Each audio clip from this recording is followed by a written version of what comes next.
Okay, okay, I think we're set. There we are. Let's get going.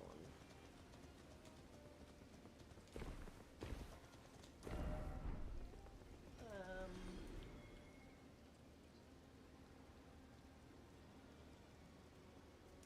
this feels wrong. I don't know why. There's something that looks wrong about all that fog. Let me reset the time of day. A late stream today, huh? Yeah, very late. I've been having sleeping problems again lately, chat, so if I'm not tired, you know what? I'm just gonna stream now. It's been busy, busy, busy, so don't want to skip it out. I ended up skipping out the weekend already, right? So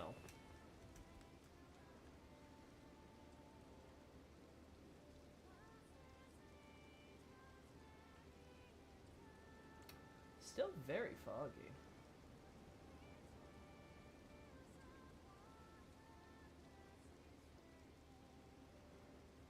Alright, I'm gonna lock the camera here. Hey, Nobre. Nobre, you have been pinning me a lot lately.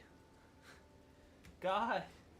I haven't had a chance to look at it all yet, but holy hell, have you been pinning me a lot. What's on the docket for streams in general? I think we're gonna do more stuff with the towers today. I'll be honest, I haven't had much time to think about what we really desperately need right now.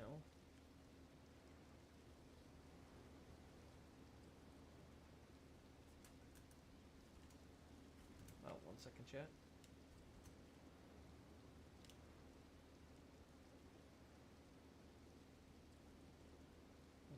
There we go.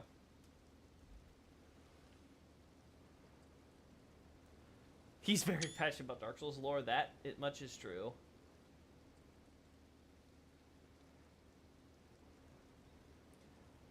Nope, that's not gonna be it. I think I managed to find out how soul vessels were made, explain the DS channel. Oh, that's cool. That's really neat, Nobre. I'd love to see how that is, because I'll be honest, I haven't given it much thought, so that could be cool to see. Gosh. Higher LODs. I need to take this PC in, chat. I'm gonna have to drop it off at some point. So I'm probably gonna take like a week or so off streaming in the near future. Gonna probably wait till after my taxes are all done. Because that just takes up so much of my time and brain power, working that out.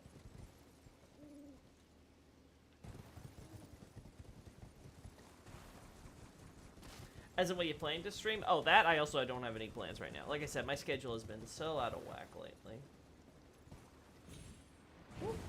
Tomorrow I'd like to get back to Honkai so we can finish up the main story, and then I can take a break for a little bit and do other games. Like I said, I still have Inscription, and there's another game that I want to try out, and then there's like there's more Unicorn Overlord I want to do, because I want to redo that mission that we're working on that I hit the stupidest roadblock that screwed up my plans. I was just like, I want to restart. But I couldn't, like, take the time to, like, restart that whole mission with how much time I had left, so I was like, okay, we're ending. Imagine Loki bro with glasses doing math to find out taxes. Listen, does this face look like it can do math?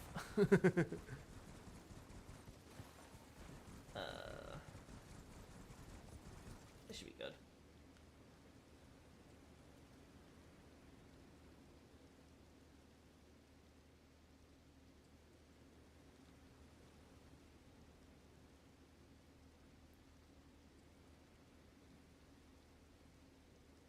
There we go. I'm gonna lower that just ever so slightly. And now I want to compare it. Ah! Why did that close? I do not know. Yeah, that looks so much better, chat. It's not even a question.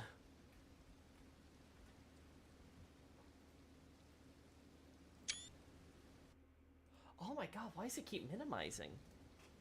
Yeah, I think I really need to take this PC in. I think the hard drive is causing more problems when it's trying to run the games with everything else that I have. So I think it's just about that time. I've been delaying it for months and months and months because of just how crazy scheduling's been this year, but like, I really need to get that worked out.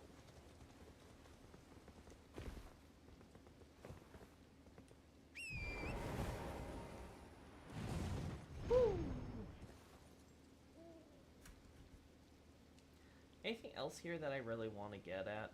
Not really. We got the bowl. I need to finish the final draft for the Crucible's End. That is long overdue at this point. I should have had that thing done weeks ago, honestly. But it's about time I finally finish the last draft of it. Needs at least a few drafts, I think, but I can probably get it done in like one day if I put my mind to it.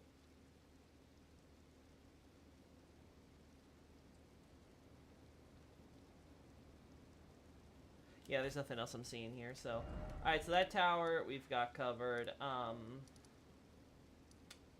We got the tower over there.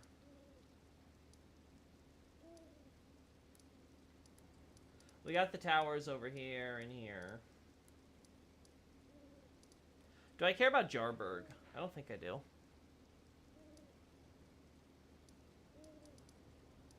Oh, that's exciting. Yeah, it's good. I think people are gonna like it. Like I said, some of the stuff in there is not really my cup of tea, but there's a lot of character and like psychological stuff with Marika that I do really like about that article. And then Liurnian Wars. Liurnian Wars, I like so much more, chat. Like I've been working on that one already, and it's like, oh my gosh, just it's good. It's good. I think people are gonna like the final product a lot. Because there's just like there's a lot of great environmental storytelling and like what's going through the characters' minds and how that interaction plays out and the scenarios that result from the environmental storytelling especially leads to an absolutely fascinating conclusion. I'm incredibly proud of how that's turning out already. So I think you guys are gonna like it too. We took a few shots of the Orisa side tomb. I'm trying to think if there's anything else I really want there. You know, I'm going to check there one more time, see if there's anything there that I'm like, I'm sure Naughty's more interested in Liurnian Wars. You know what? You're probably right. She'd probably really appreciate me coming out with that. Especially when I highlight the abusive relationship between Rennala and Radagon. Abusive, quote-unquote.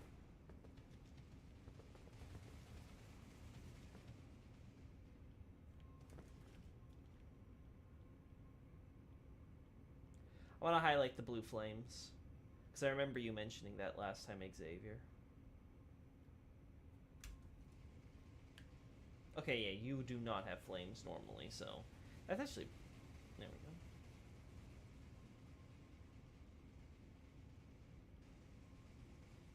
There we go.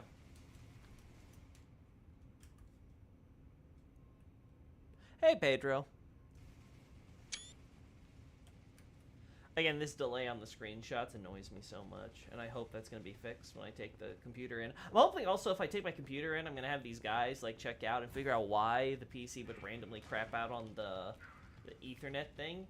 It also happens randomly when I leave the PC to go into like standby or whatever. When it comes back, it's even weirder because like it doesn't have the connection. Then it finds the connection and it's connected for a brief second. I know it's connected because I'm able to access web pages and stuff if I do it during that brief window. But when that brief window passes, it'll then be like, I don't know. There's unknown connection. We can't really identify. It's like, why is that a problem? You sense a connection, so clearly, I don't get it.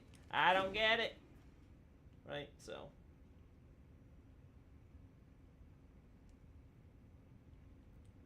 Like I said, this is a tomb I would like to revisit after the DLC to see if there's anything I missed that the DLC might answer. This is just one of those dungeons that I really feel like I may be missing something in the timeline or something, which the DLC might help enlighten me about.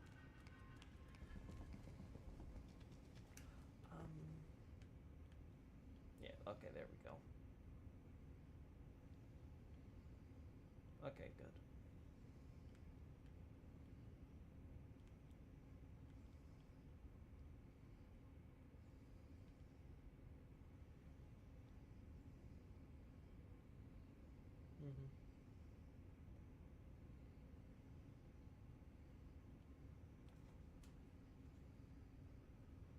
Just want to get shots of this. Yeah, there we go.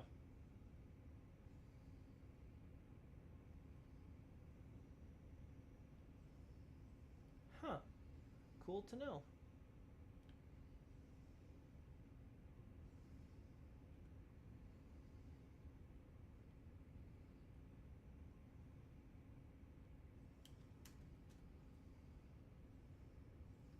Stream exploded, you lied! Reminder to like the stream, people. Hey, Control Z. Yeah, please like and subscribe. It really helps the channel if you like what I do. And if you don't, well, why are you even here? Just move on with your life, man. Go find cooler channels to watch.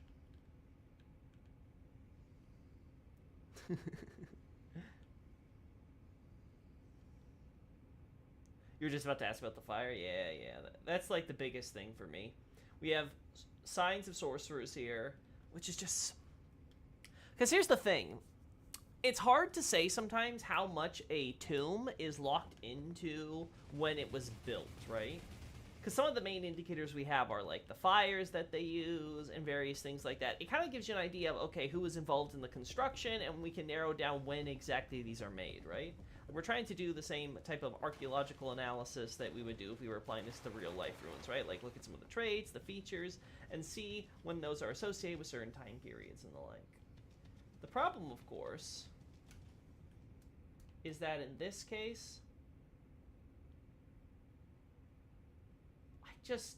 I'm not sure if I'm supposed to believe that this tomb was only made after the Liurnian Wars, when there was like contact with the sorcerers, and if so, why not? Now, another option I suppose could be like it was made with Nox sorcery specifically, but then there's a question of why is it only this tomb? Why the side tomb, and specifically, right? Like, why the auxiliary graves and not the main heroes' graves? Like, why is it all pots too? Like, there's a lot of questions here. And it doesn't look like it's too heavily associated with Marika's order either, right?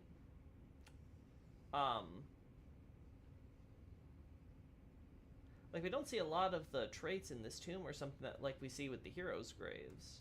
Not the same type of ornamentation, we just get the hooded statues. But what's weird is that we do get lightning in here, so it's like, huh? I've been thinking, is that because it has to do with influence post-Ancient Dragon War from the Ancient Dragon cult? And this is just showcasing how all of Marika's research and stuff has gone into these pots. Like, these are all the bodies that she experimented with, and she turned them into mush, so they were all stored in pots with reburied, right? Is this actually an idea? Or, who knows, maybe to go with this auxiliary grave idea, perhaps the side tomb took bodies from here, and the side tomb was built because, again, there's just so much going on there where I'm like, is that right? Are we to believe that maybe the tomb isn't as early as the hero's grave? It actually came later, and maybe it was continually built upon and used as Marika experimented with the flesh? I don't know. Are the trap chests a sorcery thing too? I'm trying to think.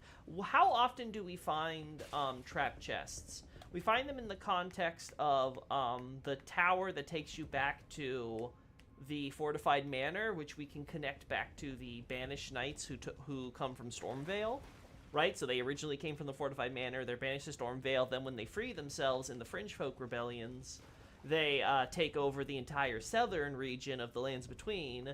And then you can imagine that they're building a chest with the teleportation thing, so they could then, you know, kind of like sneak their way back into the fortified manor eventually, and take over the manor from within and do a surprise, you know, hey, you have a giant fort now in the middle of your capital, and we're able to launch armies from it. So like, that could obviously that's something that Godfrey and Marika could not allow. So again, another reason why they had to invade and go down there and campaign.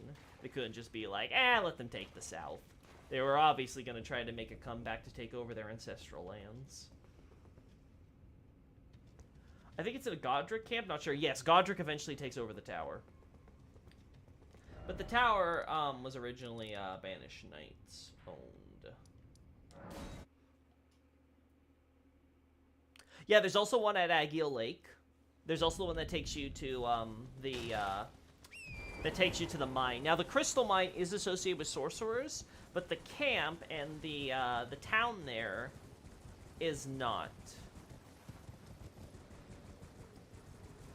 So I'm very skeptical on that front, on that being tied to just sorcery either. So yeah, I don't think the magic used for the teleportation chests are exclusive to that. But yeah, as you can see, more Banished Knight equipment. Generally speaking, whenever you see Banished Knight equipment in towers and forts, it's to signal how these were originally built and used by the Banished Knights and Exile Soldiers from Stormvale or elsewhere that were there. Sometimes it's used to just kind of indicate like later stuff, but usually like say like Morgoth's men maybe were ones occupying that area. But usually we can also trace it to a history before before Morgoth and stuff like that. So. Oh yeah, that's right. Good memory. Yeah. One of the few cases where it's not, and again, this goes back to the lore relevance, is here at this tower. Because again, this tower is connected to this village, and this ties back into the Liurnian War, because this is not a Banished Knight tower. It uses the same generic assets and stuff. But while it's similar to the Norman architecture we see from the BK, it has to do with like the Liurnian War, specifically the Second Liurnian War, and Marika's plan through that one, which again, I'm going to talk about in my analysis for it. You can see the draft that's currently up on my Discord channel. I have in Loki Latest.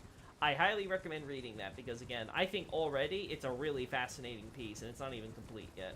Granted, I probably should update the draft already tonight because,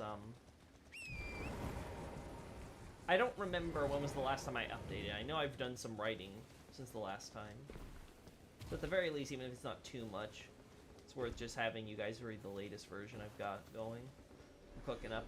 Yeah, nothing special to talk about here. Yeah, so back to what we were doing. Yeah.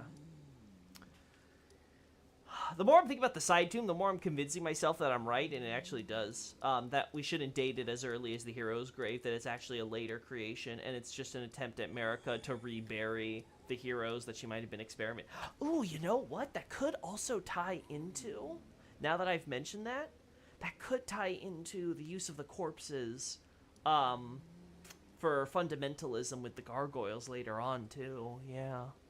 Because they use heroes there, too, right?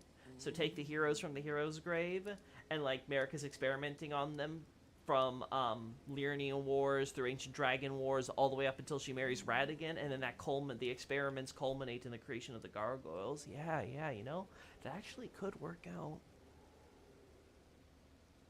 Oh, I was referring to Xavier's good memory, Loki. Yours is goldfishy. Ah, damn. Darn it.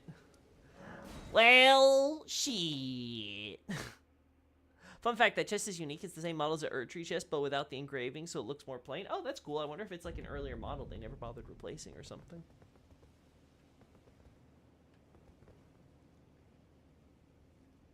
He sets up a trap chest after you spare him. Yeah, that's very true. Patches does do that. So yeah, I think it's generic magic that anyone can use, so I'm not sure if we can tie it to specifically sorcerers.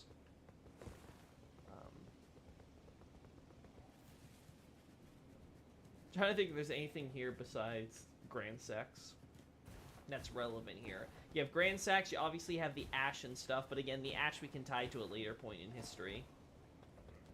The only thing weird about the Ash is that Grand Sex isn't, like, you know, covered in it and stuff, like everything else, which would imply to some people, and again, this is, I think, a reasonable inference for people to make, that maybe the Ash comes from before Grand Sex crash landed, but that doesn't really make sense, because Grand Sex crash lands, but then you have all this ash like inside the rubble and stuff too, and like it just doesn't really.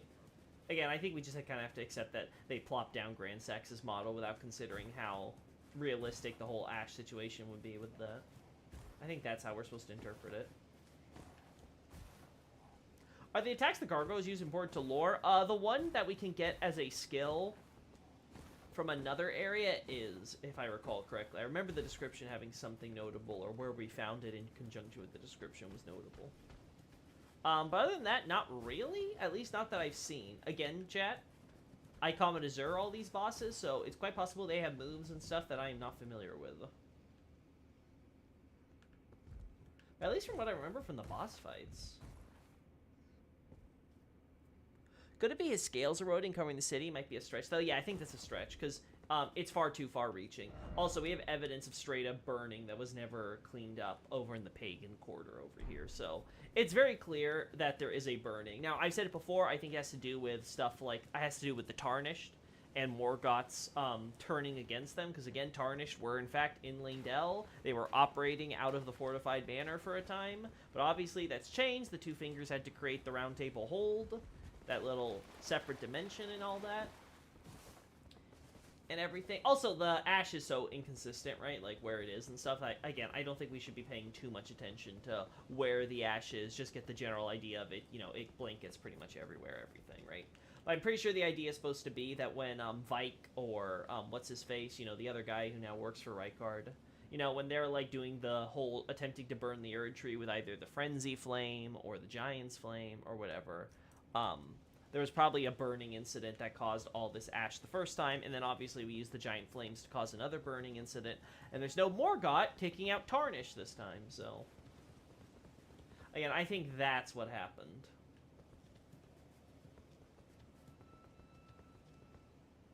Bernal? Yeah, that guy. The axe-wielding attacks can do a roar and to smash into the ground, creating the same Earthshaker attacks as the skill /Godfrey/Godric. Oh! If it does an Earthshaker, then yes, that is lore relevant, because that can, again, go back to the idea that they were learning it similar to the Crucible Knights from studying the stuff that Godfrey did, and or they come from the barbarian tribes originally. Again, what I call the Oriza, right? The Oriza clan. So if we, I think I left the high quality stuff up, chat. No, it's not, but it's just very jittery. Again, I think my PC is hitting the limit on the memory and stuff. Maybe I can uninstall some games that I'm not playing for a while and maybe help lighten that load or something. But yeah, I need to just take it in and get an additional hard drive and put all my game data and stuff on that drive so this stuff stays empty. I think the Timblade ones can do Storm, maybe. I don't remember them doing a Storm, but, you know, it's been so long that maybe... yeah, it feels like it was just a Shockwave or something, right? Because, again, I know they have a skill which does something similar, and it's, like, tied into, like, their lore about them being heroes and stuff, so... I need to look at that thing again. God, we've been to Langdale so many times, and I'm always trying to see if there's anything new I'm missing here. I don't think so. We got the stuff from the towers, right? So, I don't need to worry about this tower. Nothing from these ruins really interests me. This I know is the pool that we get from the Minor Erd Tree here.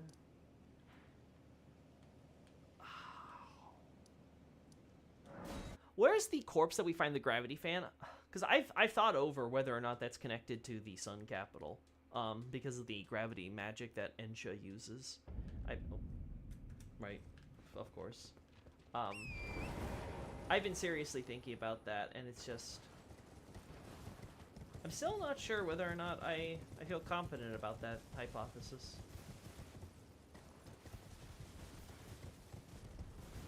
Again, maybe after the DLC, we'll see more like gravity magic associated with Sun Capital culture or Sun Capital adjacent culture. But until that, I'm just not sure.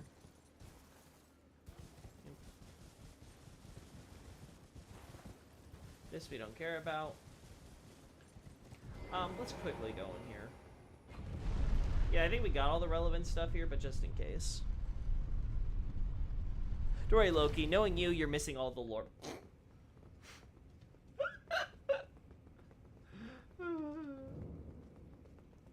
I accidentally skipped lore! This is not my fault, chat. I just have this terrible talent that allows me to skip over all the lore. I don't even do it intentionally. I could be standing still and somehow I'll still be skipping lore. Literally doing nothing. Anything special here? No.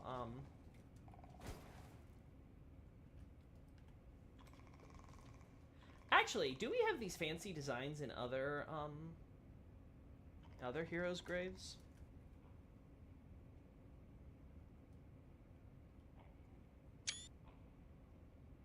I'm gonna do this. I like this one better.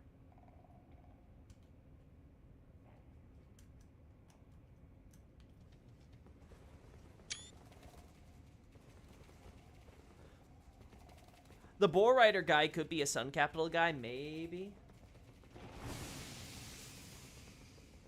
Maybe, yeah.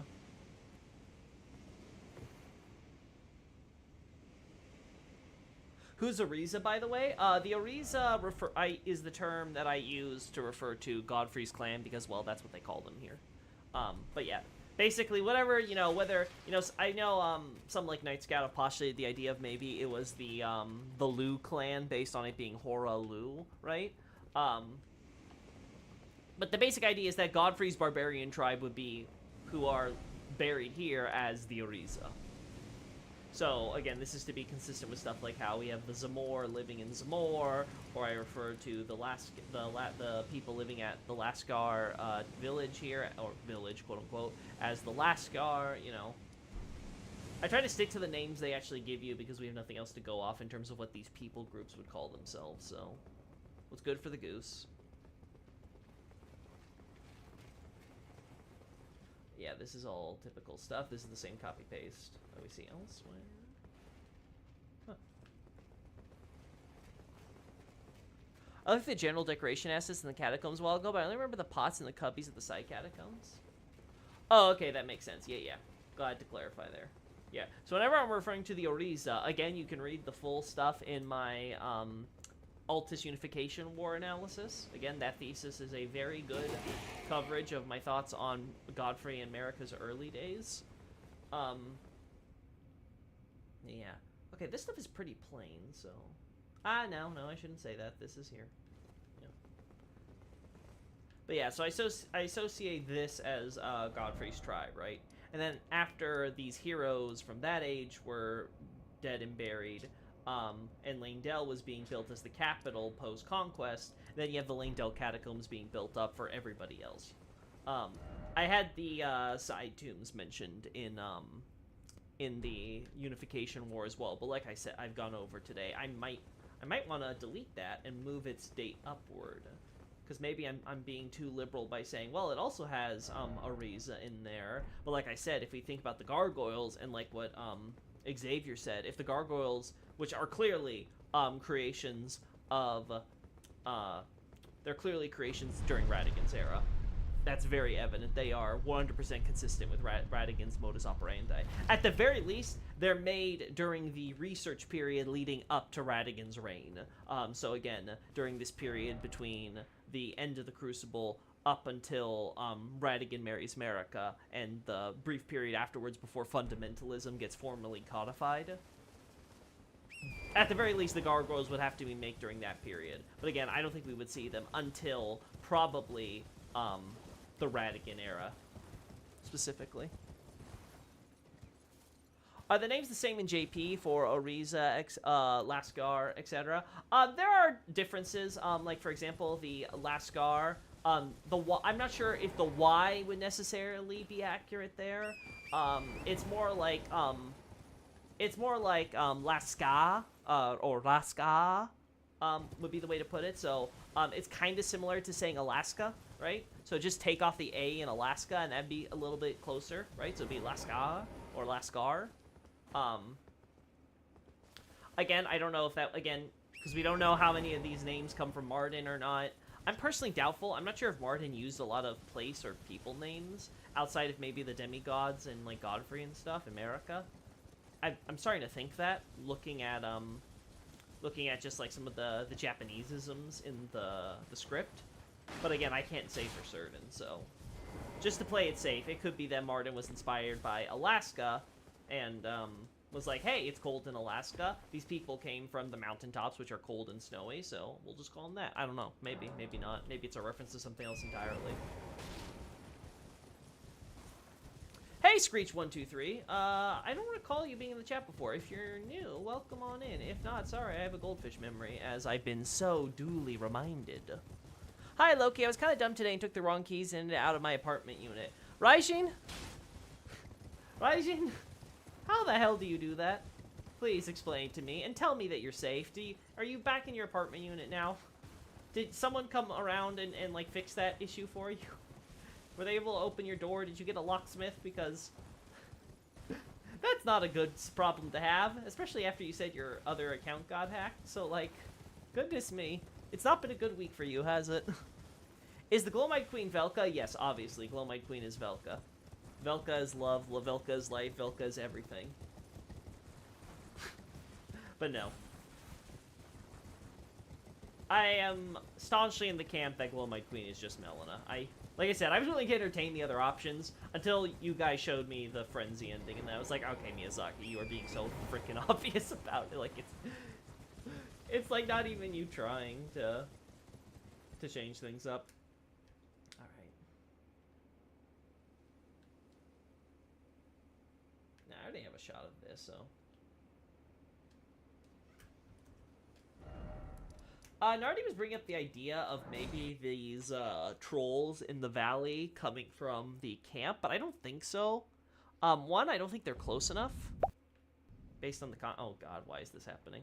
There we go. Jeez, this PS4 controller was working, chat, just fine. I don't know what happened last time. I still think it's this one. I'll be honest. I think it's this one.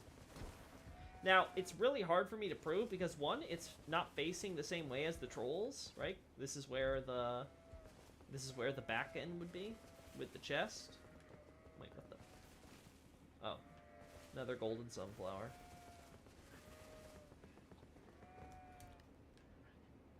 Right. So we have this here derailed, and then we have the trolls down here. So I feel like this would be the more obvious, but I think the other one's supposed to be like here or whatever, but he's not spawning in. The problem is, I still don't understand how or why they go here. I guess another idea would be maybe this bridge broke and they fell, but then why isn't it down here? Why is it over here? And again, there's even the weirder idea that another coffin carriage is being brought toward the Gelmir ruins. Like, why the hell would you do that? Yeah, I'm back. I had 2 sets of keys. One for where I live now, another one I used when I was still living with my father long ago, so I didn't look and took the keys of my father's house. Goodness me. Well, at least the issue is resolved. Loki, do you know where they are lifting bridge in the middle / end of why they are lifting bridges in the middle / end of Huntsman's copse? The idea with the bridges is they're supposed to connect to the old Iron King. They're supposed to be, like, products of him. Now, why do they have the lifting function? I assume because the idea, at least in concept, would be that they represent the advanced machinery, quote-unquote, that the old Iron King developed with his, well, iron mastery. And the point of having them lift, raise, or lower is similar to a drawbridge, so you can regulate traffic. Or potentially, I guess you could also use it to help things pass under the bridge that otherwise couldn't. But generally speaking, right, you lift the drawbridge and you prevent people from being able to escape or use it. Say you need to seal off an area or something like that, right? You can basically be able to contain a potential undead outbreak or something at your leisure. Those would be the reasons I would assume. Now, gameplay-wise, I don't know. I don't really get it. There's a lot of DS2 things where it's like, well, I guess they needed interaction there, so the player felt like they had something to do. It doesn't really serve any purpose other than delaying it so they can have the load times get the next area already.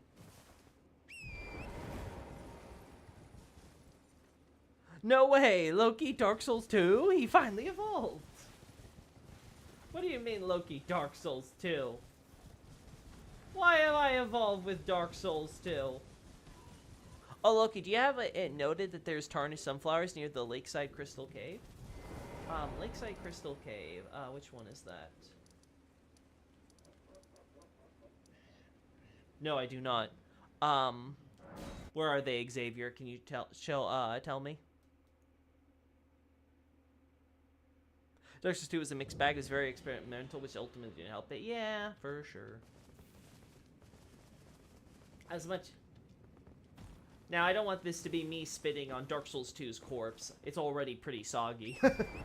But, yeah. What more is there to say? Tarnished sunflowers. Fixing its mistake is time-consuming, especially lore, that stupid Cyan. Yeah, the Cyan one is especially awkward, especially considering Miyazaki has basically just kind of accepted the stupid mistake in Dark Souls 3 and was like, okay, yeah, this will be the shield design we go with. It's like, oh no. That one's an awkward one to kind of have to like fix. That way it's consistent with Dark Souls 3 while also somehow making sense in the context of Dark Souls 2. I'm not seeing it.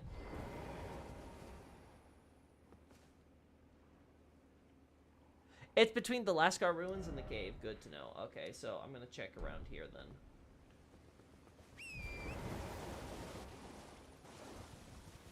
Oh! I found it. Alright, thank you so much, Xavier. Right here. Okay.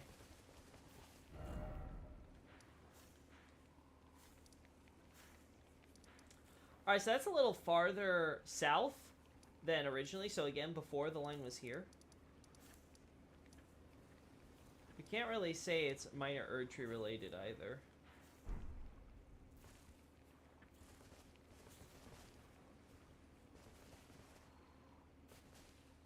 Alright, another edit I have to make to Crucible's End, because I now have to basically say, randomly around Liurnia itself.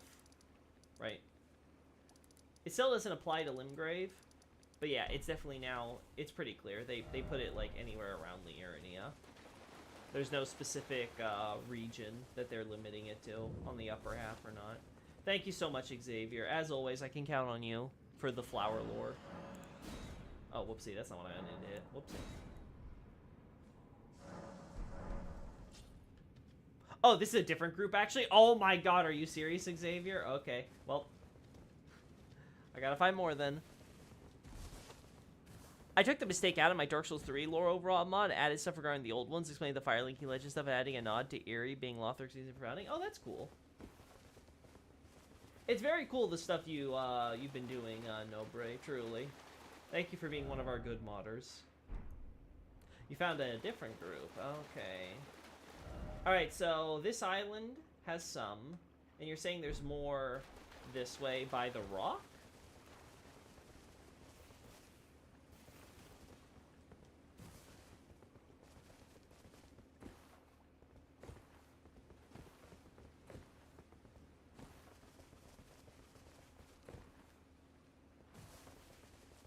What mistake? Oh, it's a long story. It's a long story, Screech. I recommend reading my article on Cyan. It's a very short one, so it wouldn't take you long at all. But the one in Dark Souls 2 sums it up pretty succinctly.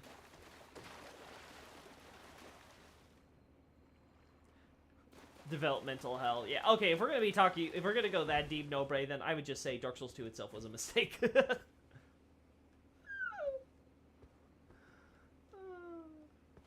Alright. Like I said, I don't want to spit on its soggy-ass corpse already. It's got enough of my saliva on it. Where the hell is this stuff?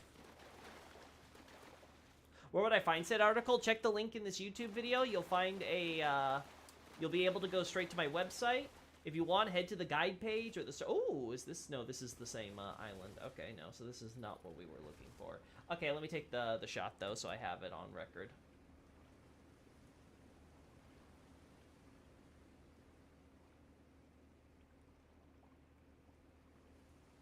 Damn it, chat. I'm gonna switch over to my other character first, actually. Let's switch over to Barbarian Man. Loki, you've walked past it 2 times now. Really? I'm that blind, huh? Listen, I don't mean to skip lore, chat. It's really accidental, I promise. I don't mean to. Apologies. Alright, wait. Okay, good. I was about to be like, have I not found this cave?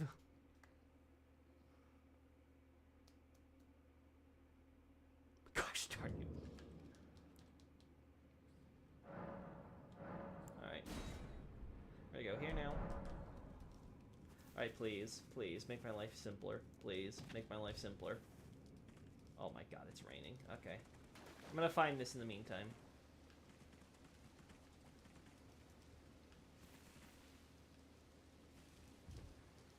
Ah! There it is. Thank you, Xavier. So, over here. So, we have one here, one here. Goodness me, and they're relatively close to each other, too.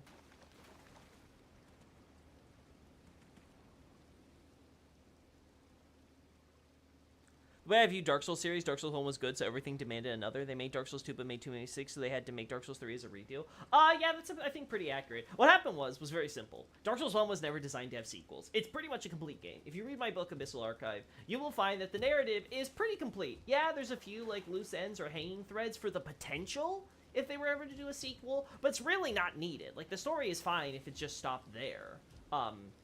Like, there isn't, like, so many, like, what-ifs or whatever. It's like, God, we desperately need a sequel to answer these questions, right? You're pretty much given all the information you need for the narrative. The problem, then, is that Namco Bandai wanted more money because Dark Souls 1 was such a stupidly wild success. So then they made it with Dark Souls 2.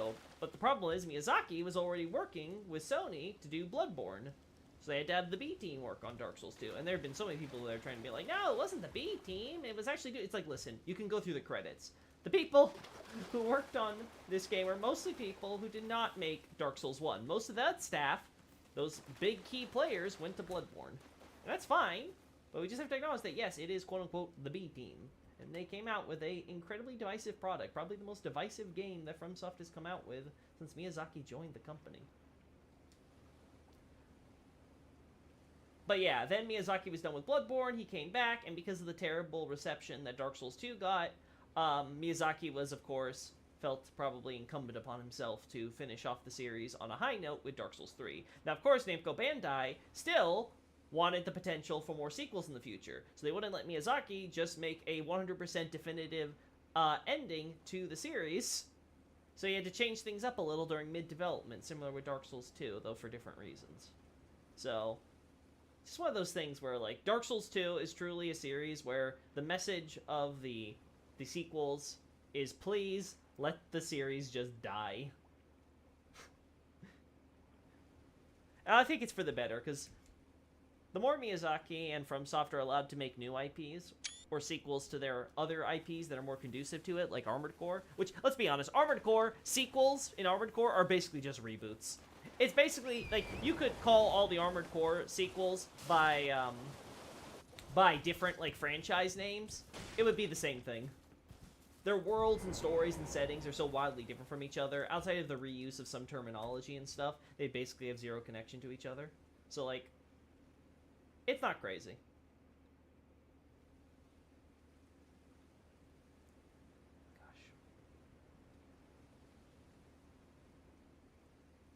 I guess we do this, chat. Could probably also send these sunflower locations to Nardi if it isn't part of her doc. Yeah, I feel like Nardi considered the golden sunflowers like a lot of generic lore where it's like, don't mention it unless it's like especially notable. I don't think she realized that the locations are 100% definitely notable.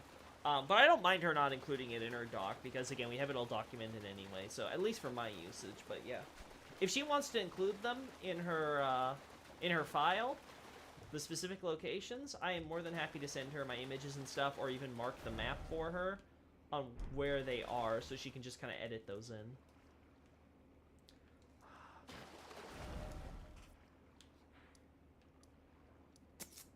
Okay, let's check the islands, chat. Now I have to check.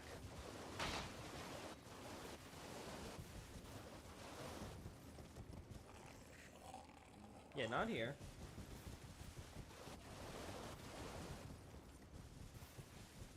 Not here.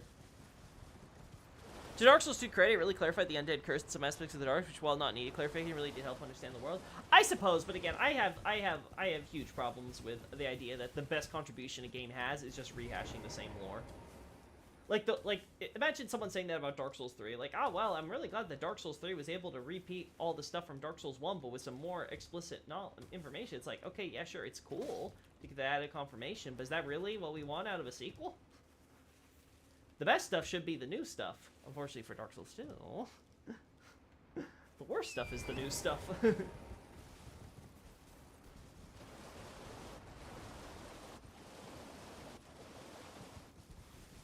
I shouldn't say that. There is some good with some of the new things in Dark Souls 2. Personally, I think the Undead Crypt was a great addition.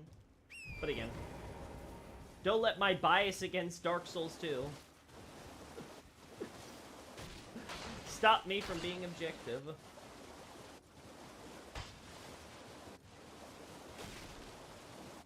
Assuming Zuli never got back to you on the demi-human stuff? Nope, she never did.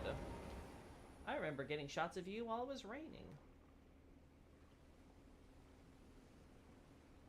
Sir?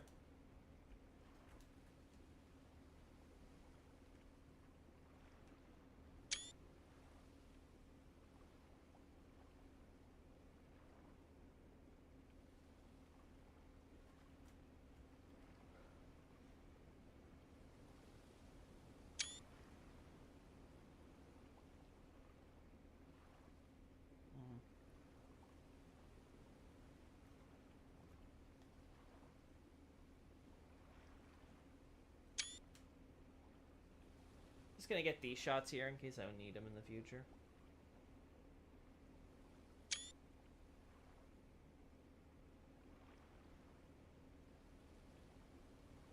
There we go. They added Govlon! Yes, of course. How could I forget? Truly the best edition, wheel and deal.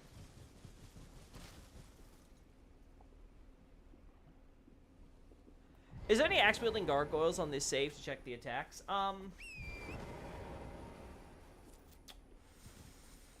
Ooh, on this one there might be, because I might have skipped a few. What's the one in Altus on the highway have? Does he have an axe? Might be worth checking. Okay, so I didn't see any on these islands here. The problem is they could be along the bank here. Okay, let's quickly do a check here, because we did the entire southern area over there, and we couldn't find any on the eastern shore.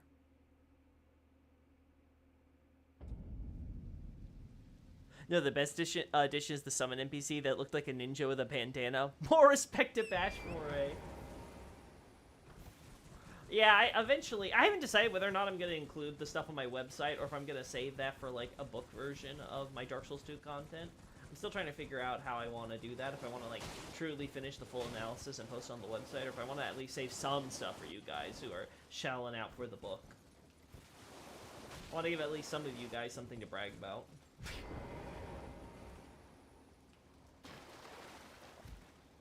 I think it's a sword / great axe.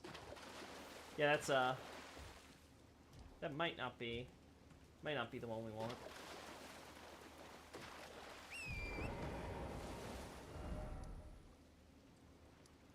One could criticize many things in a From game, but they're still incredible and quite unique games. Yeah, here's the thing. Unique is definitely a word, but unique only means something to me when it's good. Because I will take a cookie cutter but good game over a unique but bad game. Ultimately, it comes down to the quality of the game itself. And mind you, I am more of a story guy. I do not need games or gameplay to be like the craziest thing in the world. I'm willing to tolerate a lot when it comes to gameplay, as long as it's, like I said, tolerable. I'm willing to put up with it for all the other stuff that could be in the story side of things. So I'm definitely not someone who's like gameplay first or nothing else. But yeah. Definitely don't want anyone to drop the ball on the gameplay just because it's not necessarily like the #1 thing for me. Alright, I think we can move on. Let's actually see what this guy has. So that way just vacuum slice and maybe storm moves if I'm remembering correctly? Okay, we'll try it out then, Xavier. We'll see if it really is quote-unquote storm stuff.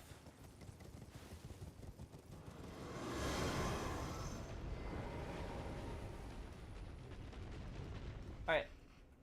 I'm going to reduce the speed to ×2 instead. There we go. Ow.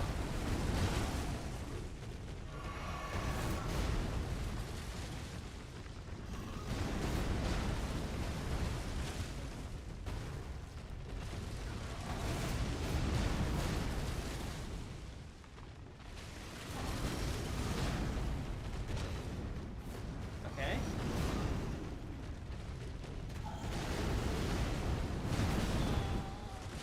Well, there's certainly a wind thing happening, but I'm not sure if it's the same as what Banished Knights do as far as Storm is concerned. Yeah, that seems more like the guy draws up like a wind vacuum because of the speed and size. Yeah, there's the roar. And that one I'm not so sure if that's... Like, it's the same, like, mechanic thing as Earthshaker, but I don't know.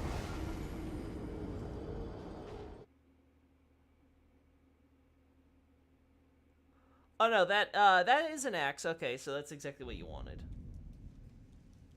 Even if a unique game is bad, the things they try to do is kind of interesting. Always been a big fan of Saga games, especially Romancing Saga 2, that are interesting in their gameplay. Again, I'm not familiar with the franchise, so I can't speak on that. Exact same visual effects. Yeah, that's exactly my point. Like, it looks like it's visually using the same thing, but, like, the actual technique and stuff, yeah, again, I can see that being, like, completely unrelated to the skills that we're talking about earlier. Like, I could see that being coincidental just because, well, it's giant big gargoyle man, so of course it's gonna have, like, big giant earthshaker, like, stuff when it hits the ground really hard with its axe. Oh, wait, why do I have higher LODs on? That's a terrible mistake. Yeah, all the earthshaker attacks have the same effects. What particular about Dark Souls lore did you not like? I understand you said you don't like how it focuses on old topics, but I personally don't see an issue with going back and clarifying. Again, I don't see an issue doing that in and of itself either, but I would never hold that up as being like, oh man, this is what makes the lore so great for that game. Like, the game should be adding its own thing. It shouldn't just be trying to retread old ground. Like, people complain about that a lot when they talk about Dark Souls 3, for example, right? Like, they feel like it tries to be too fan servicey. Now, again, I don't have any trouble with fan service in and of itself either. The issue would be like if it's fan service just for fan service's sake. Now, I would firmly argue that Dark Souls 3 doesn't do that. It does a lot more to build or add upon what came before and things of that nature, right? But I don't think the criticism in and of itself is invalid. In the same way that I don't necessarily think that going back and bringing up old lore or rehashing that stuff is bad, so long as it's also bringing in a lot of new stuff to the table. And it's not just trying to rehash old stuff. So in terms of, like, what new stuff that got done in Dark Souls 2, it's just overall bad. The plot is kind of garbage. Like, everyone's complained about some of the environments, how they connect and stuff like that. Like, everyone loves to point to Iron Keep and Harvest Valley as an example, but this is something that's pervasive throughout the entire game to a lesser extent. It's just way areas connect, and they don't really make sense, or they're just kind of boring from a gameplay perspective. And there's some of the gameplay stuff itself, and the mechanics, and the controls, and the slug. Like, I literally could talk about it forever and ever and ever. So again, I've talked about it in previous streams and things. So sum it all up, it'd be like, I hate the gameplay, I hate the environment, I hate the story. I hate the characters for the most part. Like, there's not really a lot of characters that I'm really, like, crazy about outside of the meme ones, like Goblin. So really, I have nothing really positive to say about the game. Like I said, there's, like, a few, like, isolated instances where I would be like, okay, well, Undead Crypt I like in the abstract if we're just talking about its lore and stuff like that. There's certain aspects about maybe certain map designs areas where I'm like, you know what, the graphics don't look that... Oh yeah, that's another thing. Visually, I also think it looks awful. So yeah, just overall, I just don't have a lot of positive things to say, broadly speaking, about Dark Souls 2. It would purely be me having to nitpick the positives that I would find. Be like, you know, this wasn't that bad. Hey, Jung. Dark Souls 2 sucks balls. I do like Frogman, though. Which Frogman are we talking about? Are we talking about the Frogman boss, or... I like Aldi as a character. Yeah, I think Aldia would probably be one of the better characters that came out, but notice that Aldia is a character, like, as a character that actually, like, you know, is worth actually being interested in, only ends up manifesting, in the Scholar version, so after a lot of the... Yeah, there's nothing else up here, is there? Yeah, no, just the same statues, okay. That Aldia as the character that we actually care about doesn't really manifest until Scholar. As I like to have joke. I'm half convinced that Miyazaki was whispering in their ears, because of how critical Aldia is to the premise of Dark Souls 3. That, like, he actually told the devs to make that character so that way he could just knock him down in the next game. I don't think we need anything else here, right? Oh, we went through the grotto before. Is there anything I'm missing from there? I forgot to mention it, but the Altus Stone Digger troll and the imprisoned Karian troll in the Everjail will uniquely get a damage buff for a couple seconds. Oh, the imprisoned. Okay, imprisoned Karian troll. Huh. Oh, Godfrey gets the same roar? Oh. Oh no, same buff effect when he roars.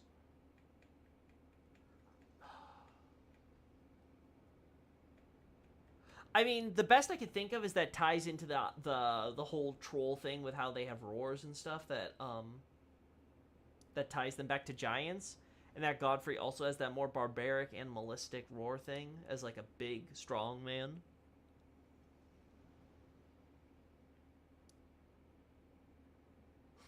Bolst the Karian Knight, sick name, lol.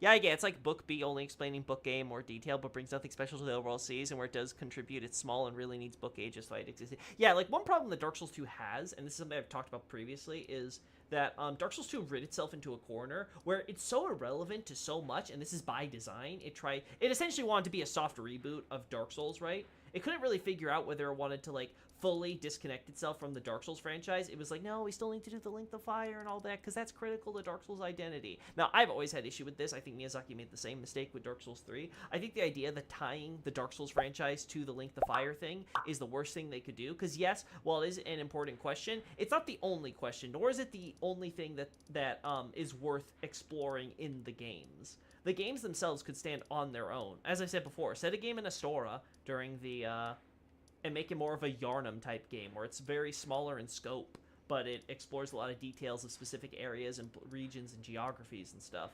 Like, that would be really great, right? So, like, I feel one of the problems that Dark Souls had as a franchise was that it was so afraid to stay away from its central premise, understandably so, but still, I think it was a mistake, that it ended up creating this huge issue down the line for its sequels when they inevitably did occur. Because it's like, what were they supposed to do? So the best thing the DS2 does were like, oh, we'll soft reboot. We'll just say, oh, the first flame, you know, it teleported itself to another part of the world, and then it brought other stuff from the old ways with it. So there's like some of that stuff, but you know, it's like all forgotten and lost to time and history and stuff, and like it doesn't really matter. And it's like, okay, well then, does that mean the entire Dark Souls 1 didn't really matter then? Like, why should I then care about anything happening in Dark Souls 1? Because now it's irrelevant. And why should I care about anything in your game? Because you're telling me it's all doesn't matter and it's irrelevant anyway. So it was just a mistake from conceptualization. And Miyazaki, to his credit, despite how much and how easily it was to sort of write Dark Souls 2 like just out of the canon, just ignore it, and because of how much it sort of pigeonholed itself into being irrelevant, he still tried to bring as much of it as he could into the story that he wanted to tell, so that way it still was all integrated into a unified canon, right? It wasn't, say, like how Yoko Taro handles Drakengard 2. So the trolls get a normal damage buff for a few seconds after they roar, and that is unique to the two of them. I just ordered those message badly. Gotcha. And Godfrey shares the buff effects with the gargoyles. Okay, good to know. From my view of Dark Souls 2 with Dark Souls 3, I see as Dark Souls 1 introduced this stuff, Dark Souls 2 shows what happens to stuff affected by drift, and Dark Souls 3 shows the place affected by drift and ties it all together. Yeah. One thing to credit Dark Souls 2 with is that a lot of concepts that are sort of heralded as like Dark Souls 3 unique contribution were actually stuff that Dark Souls 2 introduced, but Dark Souls 2 was, of course, subtle about it and didn't explicate it, and Dark Souls 3 does, because that's what a lot of Dark Souls 3 does. It does a lot of what I said, taking old stuff and sort of like bringing it back and then just being more explicit about it. But then Dark Souls 3 adds so much more stuff on top of that with just a much more interesting, cohesive, and thematically more relevant narrative to tie everything back together. And like you said, again, I think Miyazaki talked about how much he again, I think everyone agrees that Miyazaki prefers working on new IPs, but he doesn't mind working on sequels, and he seems to really like the idea of going back and exploring older worlds that he's worked on and building upon them, right? And I think with Dark Souls especially, like I said, there were some loose threads in Dark Souls 1 and stuff that Dark Souls 2 sort of wouldn't touch, because again, it wasn't Miyazaki working on them, and I completely get that, though I still think it was a mistake for them to handle it the way they did. But I think it's definitely fair to say that Miyazaki was able to get all that stuff and re-explore it and build upon it in beautiful ways, and then he took some of the stuff from Dark Souls 2 and was like, okay, I can include this, I can include that, I can include that. He's able to do it ultimately with the final product, I think, very naturally. So yeah, Dark Souls 2 isn't a huge presence compared to Dark Souls 1 in terms of the world building, but still there, it's still present, and still, I would say, essential. So as much as I may not like Dark Souls 2 overall, it's still very important you understand its lore to understand what's going on in Dark Souls 3. Which is why you can read all my Dark Souls 2 stuff on the website, as well as Dark Souls 3 stuff, tying it all together. What's your view of miracles in ER? You mean incantations? Can anyone create them like how people do with sorcery, or do you need to be akin to a god? I know in Dark Souls, miracles could only be made by gods. Faith is still essential, so at the very least, the person needs to have conviction, and because incantations, or as the Japanese call them, prayers, are basically just you sort of appealing to some higher power or entity based on like a lot of the names of the spells and stuff. I would say that overall, it does involve appealing to some higher power to lend their strength. It's not just something you create purely on your own, at least in most cases. It is drawing on some existing holy power that originates from some godlike entity. Now, is it restricted to an entity which would be classified as a god? Like, how far can we take that? Like, what is a god as far as the Elden Ring universe is concerned? Or could it be, like, something where, like, say, a human who is especially powerful and gets worshipped as a god, can someone who has faith in that human, let's take Godfrey for a random example, let's say that, like, someone was, like, worshipping Godfrey and had nothing to do with, like, the two fingers and all that stuff, right? It was just, like, Godfrey's, I don't know, strength or something, right? Similar to the beast spells with the rock and stuff. Would that allow you to manifest a power of, say, Godfrey with, like, I don't know, his Earthshaker or something, right? Maybe. I'd love to see that, concept taken to its conclusion, if that's possible. But again, I don't know. I haven't thought too hard about the cosmology, because I'd rather have someone else work on it and not have me do it again. But, yeah, that would be my general impressions, just thinking about it. I can get a clip of the buff effect on Godfrey if you want. Nah, it's okay, Xavier. I don't need it for this stuff. But again, if you want, I won't stop you. But, like, I'm personally, like, it's not, like, a huge focus of me right now. Dark Souls 2 introduces itself as already everything destroyed instead of a recent ruined land of the source. Doesn't have much to offer regarding that. Yeah, I think that's another problem, because so much is, like, the whole theme of, like, time and how much has changed and irrelevancy and how they tie that into why the whole Dark Souls 1 connections and stuff work and all that. It creates, it's just overall very awkward. I definitely think they could have done so much more with that. Again, I said it before, Dark Souls 1 should not have had sequels, but if we had a sequel, I'd have preferred it more like Dark Souls 3 than Dark Souls 2. Dark Souls 2 almost killed my interest in the franchise as a whole. So, like, thank God I decided to just bite the bullet and play Dark Souls 3 when it was coming out and stuff. And didn't just give up on the franchise entirely. I was like, you know what, I'll give this one last chance, see if it was actually a one-hit wonder or not. Because if not for Dark Souls 3, there would be no Loki, I can promise you right now. My life would have taken a completely different turn. So in that respect, I guess I should be grateful to Dark Souls 2. But I'm not. Fat chance you'll ever hear me say that. Yeah, we don't need to check the cave. I do want to see, though... Aside from the cave, because I remember us doing the fancy thing with the other cave. Remember with Caelid? I want to see if I could do the same thing here.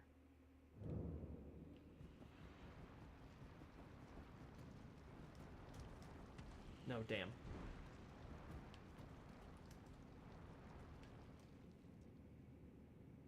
Okay. Oh my god, chat, it works. Why does this work? I like how you can't see the... Oh no, the Erd Tree is here. Oh my god. Are these the cheat strats, chat? Hey, Amen. It's interested because a lot of people seem to agree that Dark Souls 3 is too fan-servicing and doesn't offer much to the lore. Again, that's because people don't understand Dark Souls 3.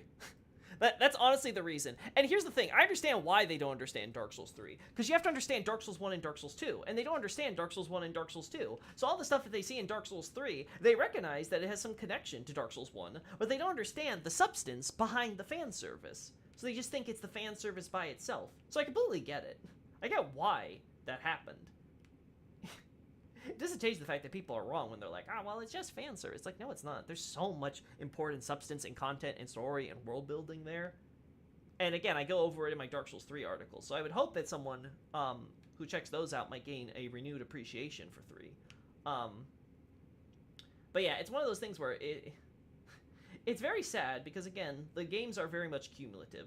So if you had trouble understanding 1, then that's going to affect your understanding of 2, which is going to end up affecting your understanding of 3. It's going to have this cascading effect, which is why I think the lore discussion in the Dark Souls franchise has been, for the longest time, such a frickin' shit show.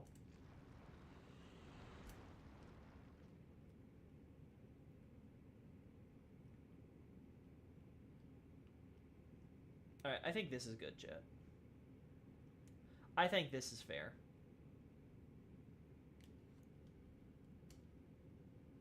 Yeah, say it, Loki. Get him, Dark Souls 3 haters, lol.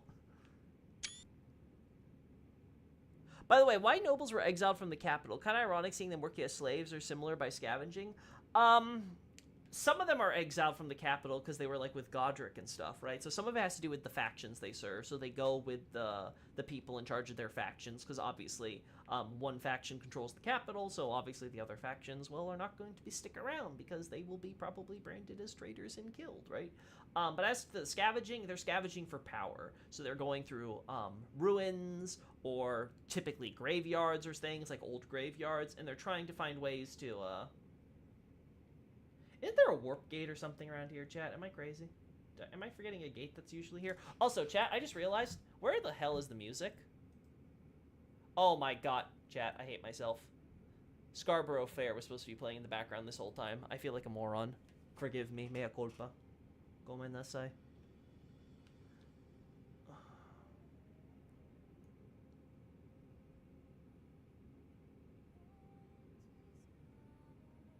One of my critics hated Dark Souls 2 so much he refused to believe it's canon. I had to point out how Dark Souls 3 confirmed Dark Souls 2 happened. Listen, I don't blame your friend.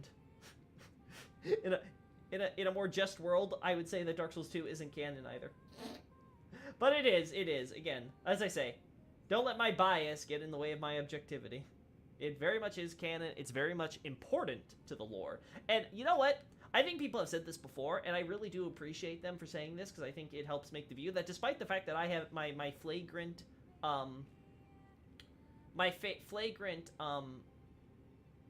dislike for Dark Souls 2, we'll put it mildly, that my work is still considered probably the best that there has ever been on accounting for Dark Souls 2 lore. I've had people say that to me several times, and I do appreciate the sentiment. Because very much, I think that if I'm going to despise something, it should be for the right reasons. And so I think people who can look at it and they can be like, you know, I like this lore a lot. Like, I try to give Dark Souls 2 the best case on its lore. So maybe even if the narrative and the plot and stuff is stupid, you can at least look at it and be like, you know what? There's a few things I kind of like in this lore. There's a few ideas that, you know, maybe they're not perfect, but I kind of like those. And you know what? I can respect that. At the very least, I think that Dark Souls 2 is salvageable.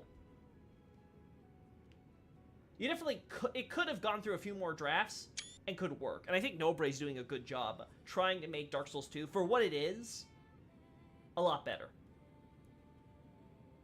I have a love-hate relationship for Dark Souls 2. Love the overall lore. Hate that the devs made me try and fix Dragon Lake lore, lol. Yeah, exactly, right? Like, again, there's potential there. There's a good story and world and lore there somewhere. The problem was that the devs had no idea what that story was, even after they released it. And they just kept on changing and editing it post-release until we got what we got with Scholar. And that's kind of like the definitive version, but still got tons of problems that they never fixed. And you kind of just kind of accept that, yeah, that's just how it is.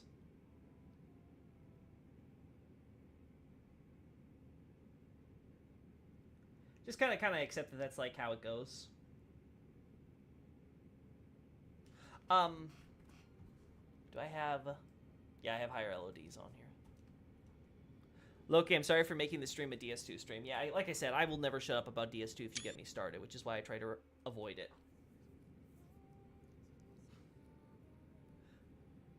Dark Souls 2 deniers are more common than you would think. Oh, is that so?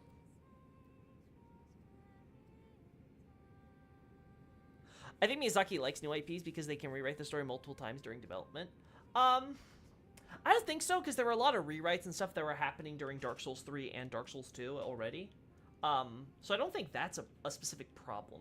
What Miyazaki likes about new IPs is it lets him explore ideas that are separate from the thematic overtones of what he has already done. So, like, for example, Bloodborne is a very specific game that was born out of him exploring the concept of blood in relation to, not just, like, the more typical things like, you know, lineage and history and, like, warmth and life and all that stuff, but also things in relation to, say, women, menstruation, babies, and things like that, especially because he was having a kid at the time. So that was something that was very relevant to him in his mind at that point in his life.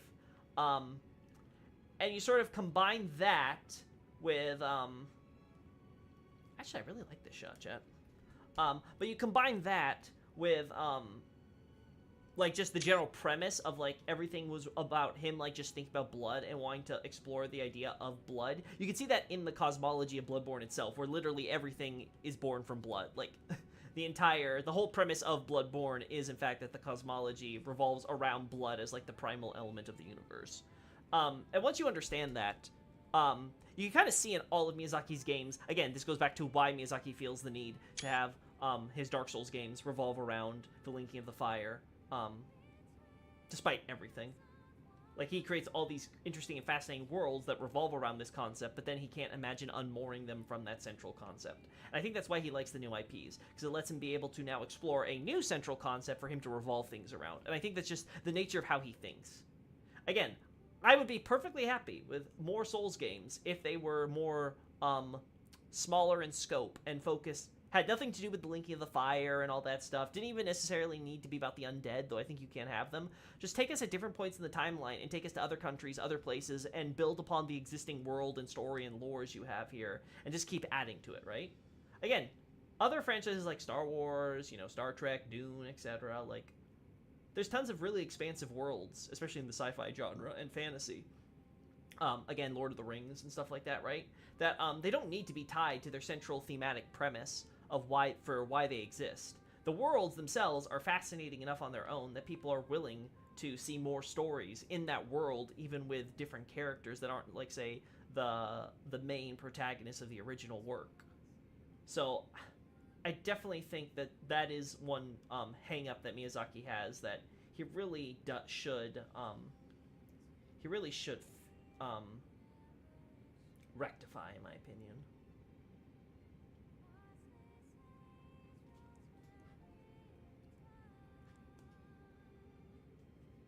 Also getting some close to the Earthshaker skills. Oh, cool, thanks. I would like a Dark Souls 4 focusing fully on the Age of Dark and not even the First Flame anymore. Yeah, again, I just don't think Miyazaki will ever do that. One, because it's just conceptually, a world without light and thus time would be really... Again, them just touching upon it with untended graves is already kind of awkward, just on a conceptual level. And then you bring in stuff like the Profane Flame and stuff, and it gets even weirder. Again, I don't feel like Miyazaki wants to explore that in full, because then we get into real nonsense territory, and it's best to kind of, like, avoid that, in my opinion. But again, if we had to have it, again, it would be better than just having another thing about Age of Fire, you know, First Flame and stuff, and deal with the Twilight Era. I'd much rather have a game set in the Age of Dark in some form, for sure. I think it'd be more interesting. But again, I would prefer it just, like, you know, shrinking the scope. Give us something more like a Bloodborne type game where we just deal with, like, a city, a town, a region. Be some, like, neighboring country to other places we're familiar with or something, right? Build upon the lore for the entire world of man, etc. Which, to be fair, that's kind of what Dark Souls 2 is trying to go, right? Like one of the big ideas of going outside of Lordran was to explore this idea of what's the world of man like, right? Sorry. The problem was that they didn't do it right. They ended up focusing too much on, like, Drangleic and making everything revolve around Drangleic for the world of man, and it's just not as interesting. Especially with the way they handled it with the whole soft reboot of bringing the fire back in, right? Like, again, imagine if there was no linking the fire in Dark Souls 2. And it was just focused on, like, an actual place out in the world of man, going to all the human countries and things, and you actually, like, exploring a place that had nothing to do with the fire, or why everything's there, or why everybody is there, or why those cultures sprung up. Like, they were just kind of their own cultures out there, you know, like Millwood, or, what's another good example in Dark Souls 3? not Londor. Well, yeah, I guess Londor would be another example, kinda, but you know, more so like something like where's Ludlith from? Corland, right? Like, you know, countries like that, right, which have their own reason and exist that don't have to do with Linking of the Fire or the First Flame's presence or shit like that. Hello, Brandon. Welcome on in.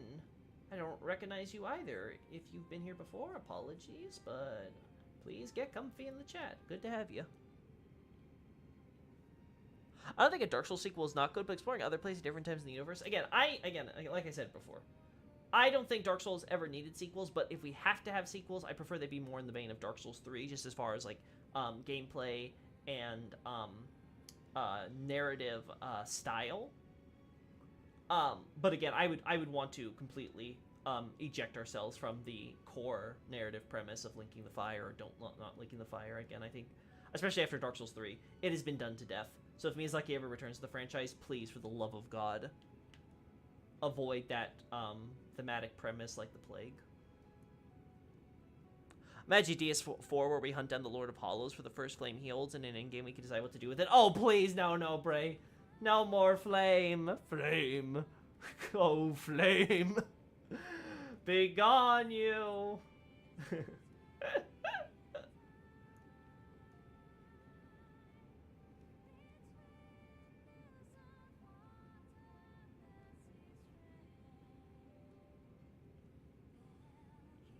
Yeah, imagine going to, like, Astora. Imagine going to Vinheim. Imagine going to any of the countries we've heard about in the games. Or even, hell, think of new countries that could exist in the same place as those people. I'm not saying anything else that I'm like, oh, man, I really want to get a shot at this, chat. Let's get a shot of this, actually. Not often we get, There we go. Oh, the church isn't here. That's cool.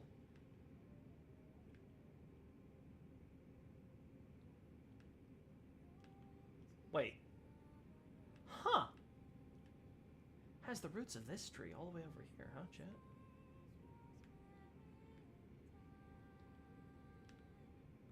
Fascinating. I didn't realize that before. If I did, I completely forgot about it, knowing my goldfish memory.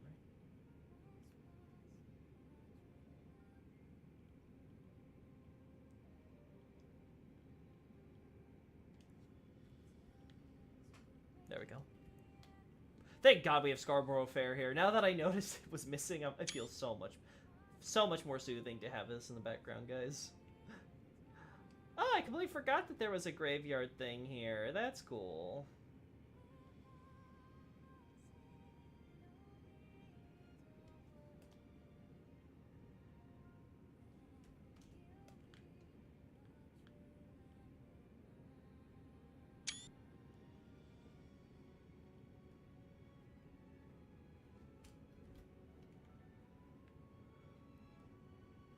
Trying to get a better silhouette because the tree on this background just makes it all blend in. Just doesn't look good.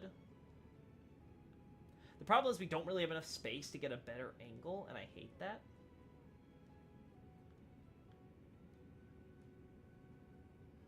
Like, that's like the worst situation for you to be in.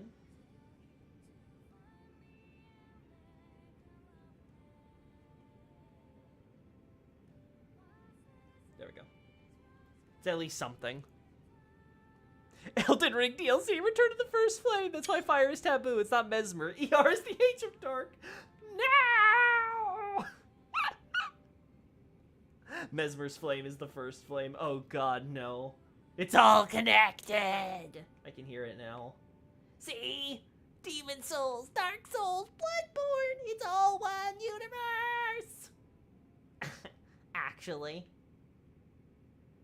You see, the Age of Ancients is actually just the aftermath of the old one, destroying the world of Demon Souls with the fog.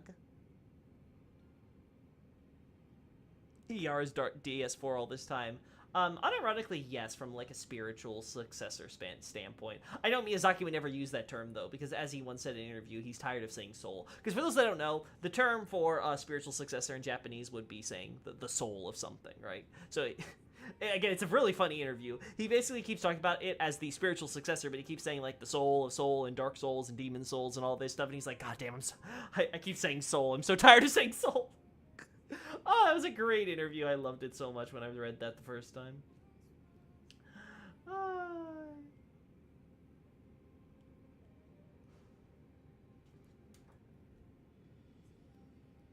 America's the latest version of All Father Light.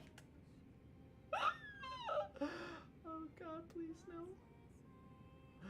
Save us. Mesmer Solaire. Mesmer's the latest incarnation of Quinn. God, the Mesmer theories, they're really getting out of hand now, huh?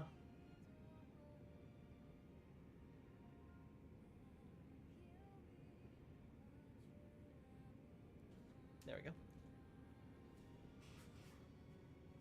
Both are big assholes, so there's a connection. God, I love you guys.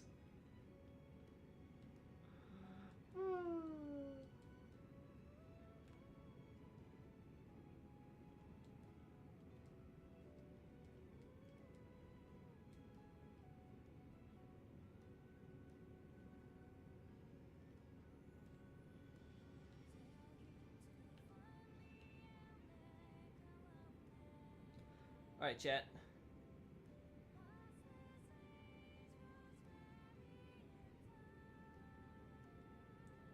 Alright. Listen, chat, if I just angle it like this, we can pretend the church is still there, it's just covered by... It's just covered by the Wandering Mausoleum, you see. It's totally still there, chat.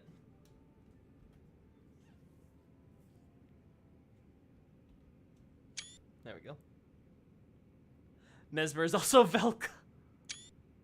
Velka birthed humanity, and she's the furtive pygmy. Oh no, I will not let that slander stand against my girl. Huh. Never realized the wall was this far out.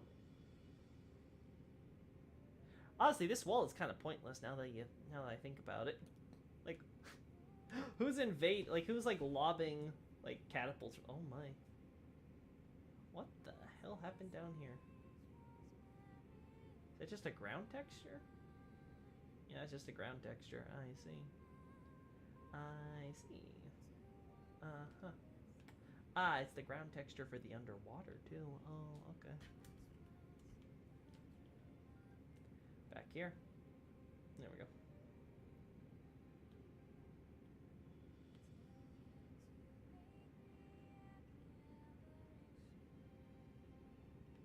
I can't remember there's more to that, so we're just going to take the angle from here.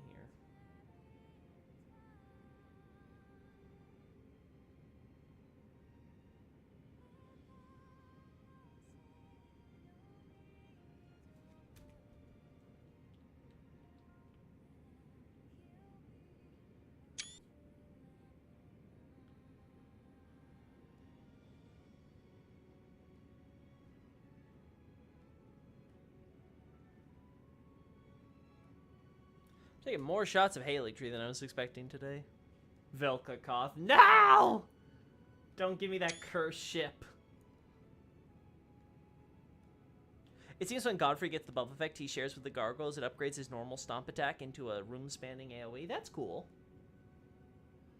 Again, that might reinforce your idea, Xavier, that the Earthshaker stuff is actually intentional and connected.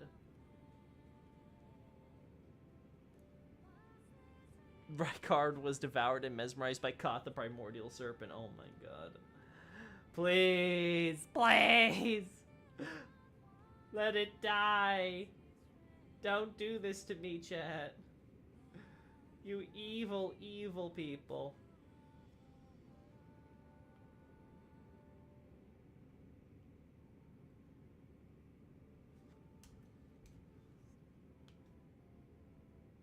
Alright, there we go.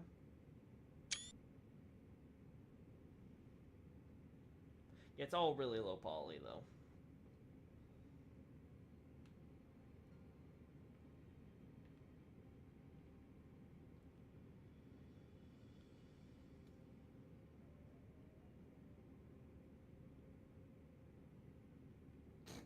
Look at that Kaelin over in the back. Oh my god, god, is that 2D? That looks like it's they're actually using 2D textures at that point. They're like, okay, we're not even trying.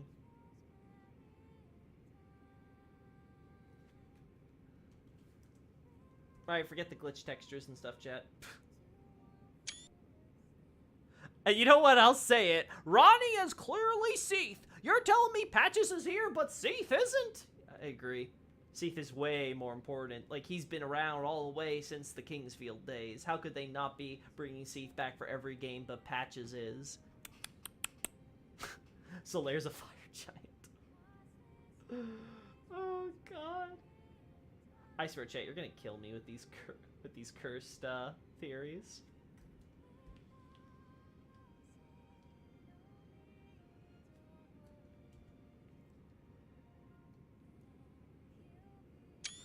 Oh, chat heretics, swathed in dark, an eternal curse upon thee.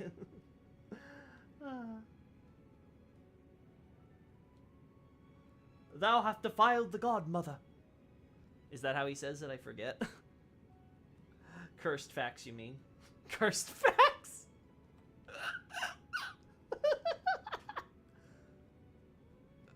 Alright, chat, I think I'm done. I think I'm done with this area.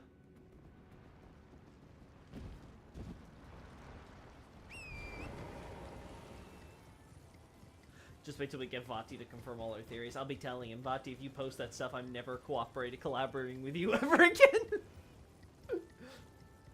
I accepted you entertaining the everything's connected theory once.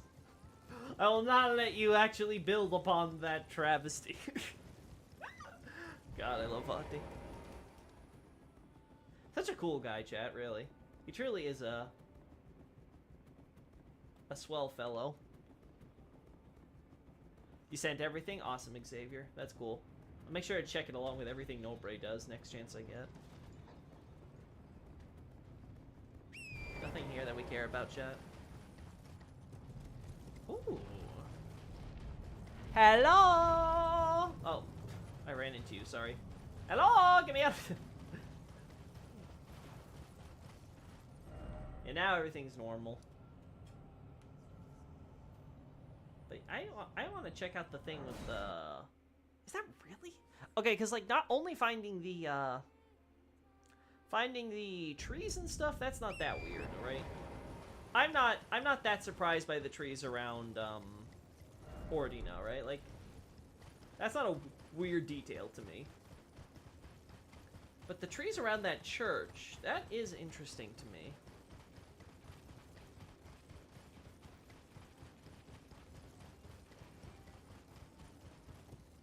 How could a minor Erd tree, the greatest of gold, the progeny of the holy Erd tree, reach out for help from those filthy stinking silvers? Boggles the mind. Truly desperate times. There we go. Sekiro's the far on gold.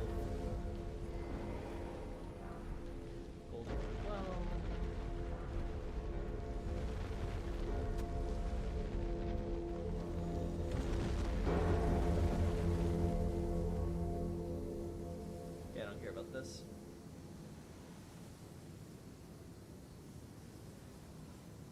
The things I would do to have an underground. The things I would do to have an underground section here.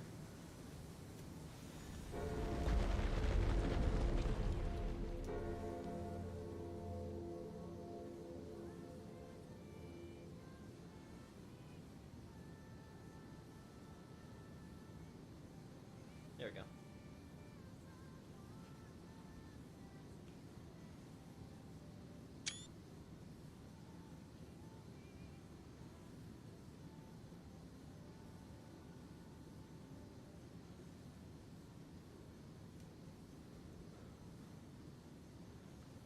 Sekiro Solaire's died twice.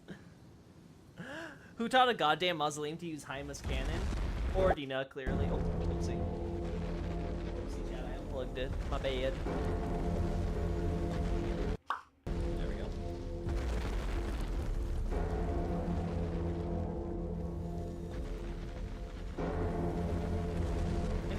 have small. We have small versions of these trees here too. That's actually really good.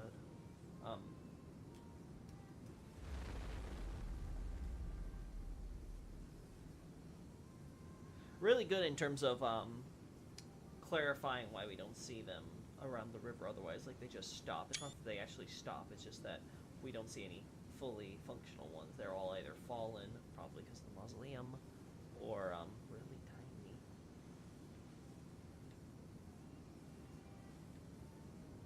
I wonder if that's why we don't see any more roots here either. No, that can't be it, because we also don't see roots around Ordina. You would think they would stop at Ordina first if they were gonna be in, if it's gonna be like a thing where there's like a line of them. Yeah, they just don't sprout here. This church is built with the herb tree stuff on the floor, right? Yep, it is. Yeah, I don't care about you.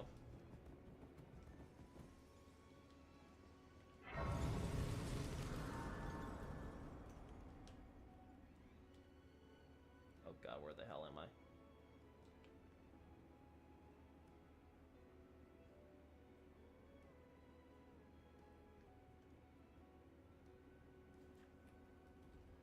There we go.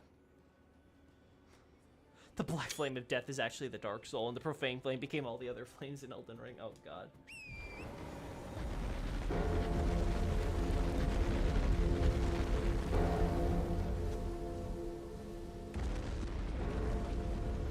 Yeah, it's Gargaro Fair, yeah.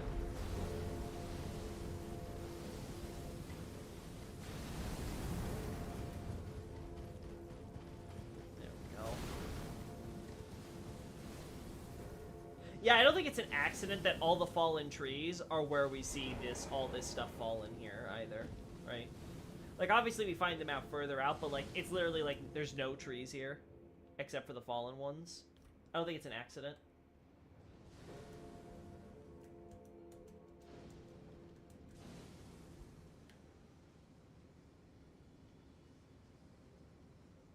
Yeah, I don't think it's an accident that they set it up like this, right? Like, you have the trees, it's like they're fallen and stuff, but new ones are growing in their area, in their place, right? And then, bam, it just stops. They're all gone, and the only ones that are still there are some small ones behind the line of fire. Yeah.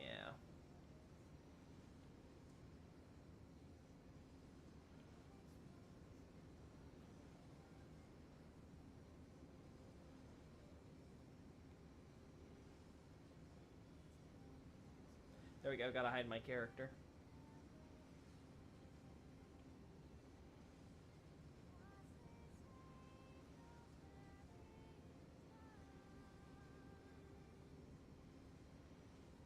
Alright, I think this'll do, chat. Again, I hate how it's super hard to see anything. I just hate that we can't make out anything here.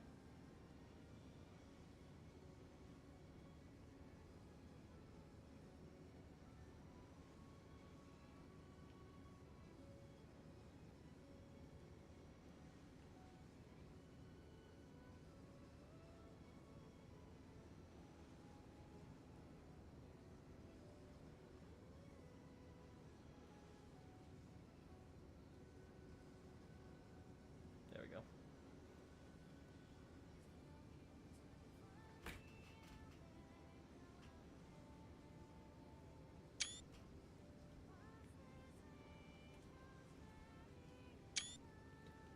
Gosh, that delay.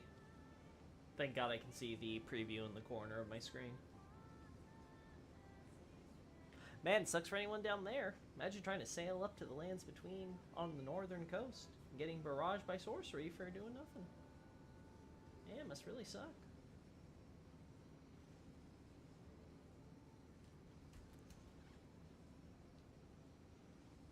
I'm stopping the Great Ones are the painters. They use their own Dark Souls to repaint the Dark Soul painting over and over again, not letting it rot, and we cannot comprehend them. That's why they're cosmic hordes. Sif is the greater will. He finally became immortal. Oh my god, yeah, please stop, you guys. I noticed that the tiles actually can have 2 different metals inlaid into them. Most have a silvery metal, but sometimes there's like a gold metal used as decoration. I haven't really noticed a pattern. Yeah, I'm not sure if that's intentional or not either, if it's just them trying to get variety so it doesn't all look like, you know, one unified stone. Oh, wow. Only part of the assets are loaded in this case. That's kind of interesting.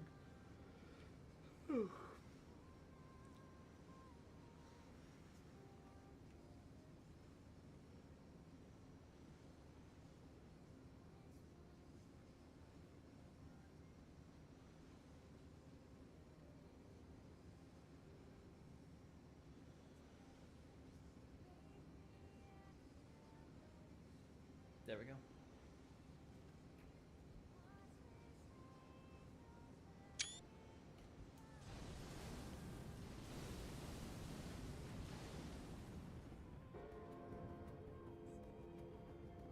I only know the song due to Civilization 6, who, despite I wasn't a big fan of the gameplay, I like the arrangements of some folkless traditional songs like Scarborough Fair, that one from France. Yeah, this one is from a particular anime, so...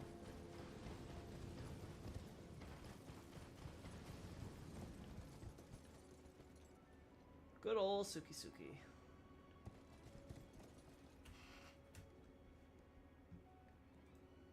Let's see, where do we want to go this time? Let's see.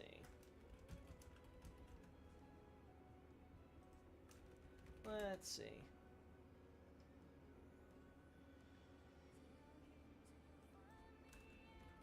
Let's see. I don't see anything, chat.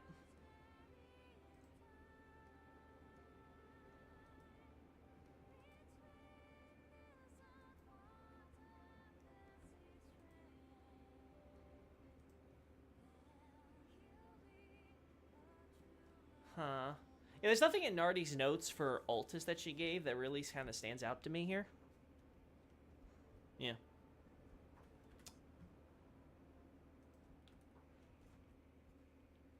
There we go. Nothing stands out. Alright, where are we going?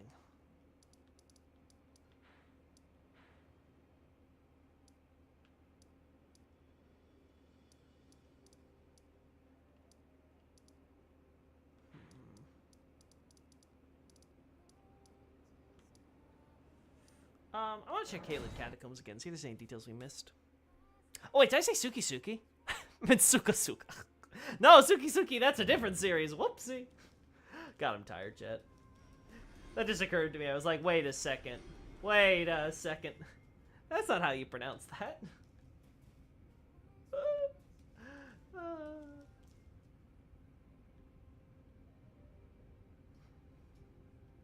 Do you think Chad should become a lore hunter? Why not?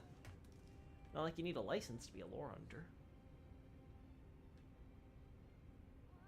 Yeah, nothing crazy here.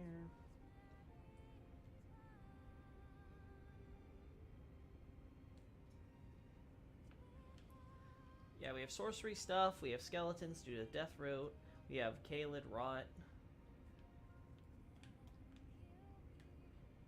Ah, this is a cool way to find items and stuff.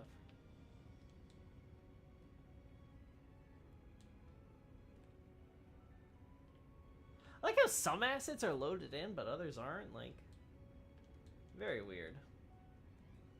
Yeah, that's to the boss room. I'm gonna go a little bit farther. Oh wait, we can change this times 5 speed again. You found the Karthus Catacombs. Dark Souls 3 confirmed. Yeah. Can you get a picture of the gargoyles after they roar to compare with Godfrey? Sure.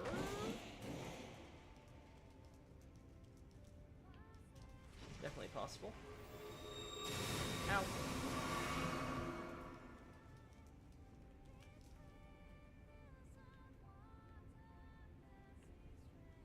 Yeah, nothing special here.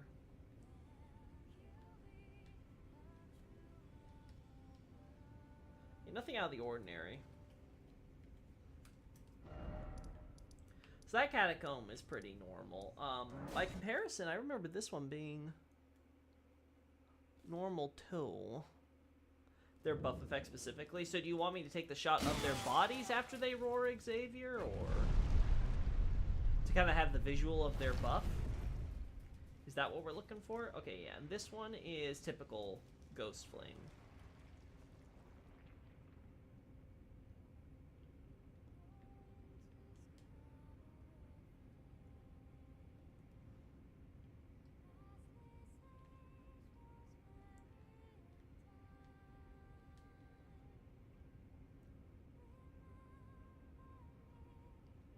By the way, if you don't mind, I can say a few arrangements I like from Civ 6. Oh, sure. I haven't done Civ music on here when I play. I might do that in the future. Like, some of my favorites are from, like, Civ 4. Like, the menu music from Civ 4 is just, that's a classic. But yeah, sure. There's ones I like from Civ 5, too. I can always, check some Civ playlists and use that for background audio in these casual streams in the future. I don't have an issue with that.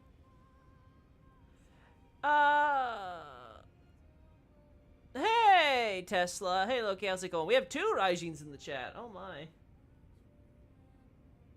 I'm gonna get so confused, chat. I already have trouble remembering your names. I don't see anything special here, chat, if I'm being frank.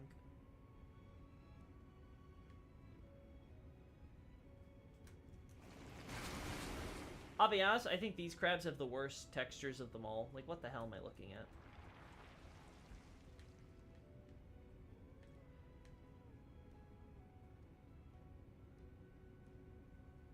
Oh, that's right. They have the carapaces of the bugs in them. I forgot about that detail.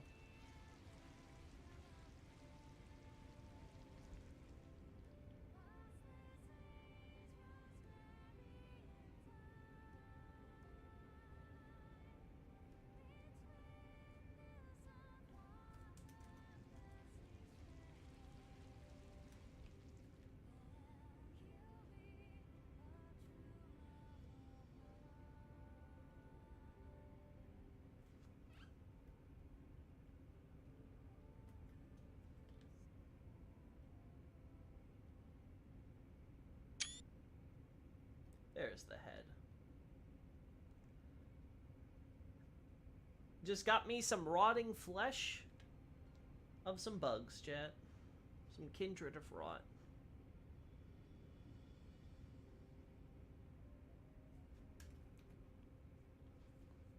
Just call me Tesla. No problem. My first username was Frodo, then Raiden, then I finally decided I like way more Raijin. Don't ask why, it's just the name I tend to use when you have the option to name your character. Yeah, I don't care. I don't care, guys. I'm just yanking your chain.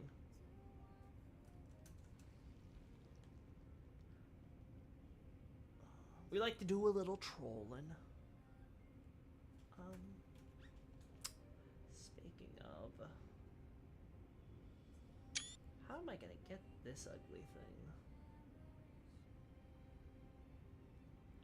I guess we'll just do a close-up from this angle.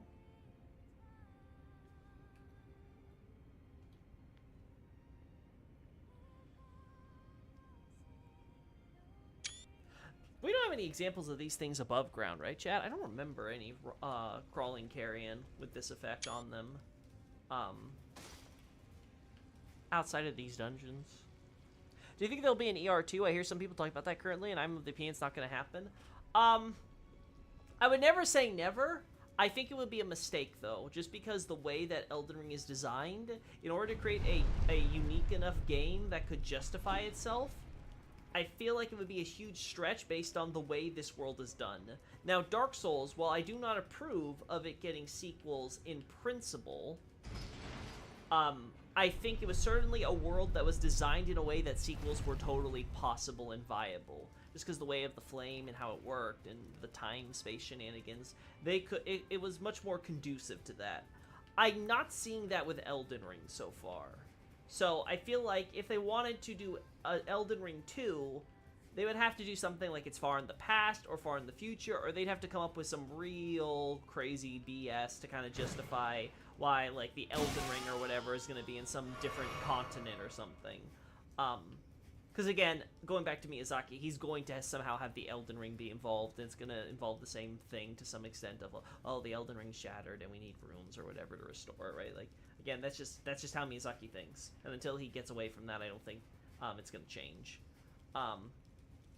But yeah, so I think that's just going to cause problems in the future. And I don't think an Elden Ring 2 is the smartest idea. I think it would be more conducive. Now, Miyazaki's confirmed this hasn't been happening yet. There's no plans for this so far.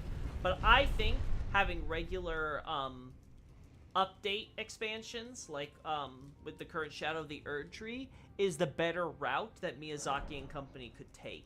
Where every so often, they come back to this game and they just release an update. Now, some people might think, well, it's on an older engine and stuff or what have you, but here's the thing. The game looks pretty. I don't think that's going to change. So, I think just the fact that the art style is going to help extend its lifespan, even if its graphical fidelity, even by modern standards today, it's already, like, not up to par. So it's like, I don't think that's going to be a problem. I think just visually it's going to be looking good for years to come. I mean, it's only fairly recently that I think Dark Souls 1 has aged so badly that you're like, yeah, you know, this game looks a little dated. It's more cartoony-ish art style. Really helped it last a lot longer than it should have. And Dark Souls 3 still looks okay, all things considered, so I think Elden Ring has a long lifespan in that respect. So I would prefer to see more DLC expansions for Elden Ring that would take us to different areas and places and stuff in the Lands Between as it exists now, and expand on the lore in that respect than what we would see in a sequel. Well, I guess they could explore another age, another Elden Ring, like they talk about the Age of Dragon style. The problem is they would have to, like, go so far in the future, and they would have to change up this map radically enough that it won't feel like a modder's work, right? Like, oh, this is a modder who completely changed up Elden Ring, so you have a new experience, right? But you're like, oh, I remember this stuff, but, you know, like, the areas are, like, mixed up, or I don't know, like, they changed, like, the areas and items you find, right? Like, you have to do a lot to make this landmass feels significantly different. And barring, like, coming up with some cataclysmic explanation for why the landmass looks and feels so different from how it is now, considering the place seems to have a pretty storied history that stays relatively consistent throughout that history in this form. Again, Farum Azula is probably the biggest difference here. I think that's just going to cause problems. Again, I'm not saying it's impossible. I feel, again, if Namco Bandai or whoever demands it from Software, they're gonna have to find a way to do it, but I would much prefer they don't go down the sequel route. I don't think Elden Ring needs a sequel. Again, as I said, I think From Software clearly prefers working on IPs, and that's where they're strongest, because they're constantly making new stuff. If they want to make sequels, again, go back to, like, Dark Souls, or, you know, better yet, Bloodborne. Bloodborne really needs a sequel, guys. Bloodborne's the franchise that has so much sequel potential. It's amazing they haven't done it already. Namco Bandai doesn't own any ER anymore, so yay. Oh, that's true. I completely forgot about that, yeah. So I guess FromSoft can only decide for themselves, so that's neat. That's good.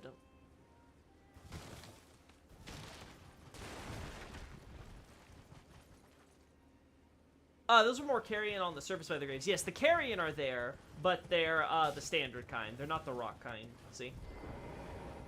You can tell because they're more blackish, and you see wings and, like, regular bones sticking out of them. So these are more like animals or dead bodies that they're that the flesh is absorbing, and you see the maggots, right?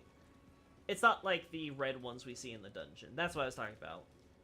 Yeah, I know this is here, and you also find more in Redmane Castle, but specifically the rot kind.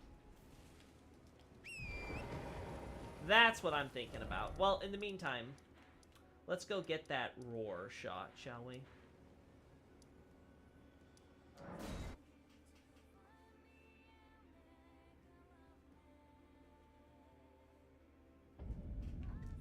Alright. I'm gonna turn off the stealth period and the speed. Alright, chat. Oh no, I'm so slow! Whatever will I do? Chat, I played through almost the entire game like this. Can you imagine? This is how most people experience the game. Going across the lanes between. Is that the roar, Xavier? No, right? It's a different type of roar, if I recall.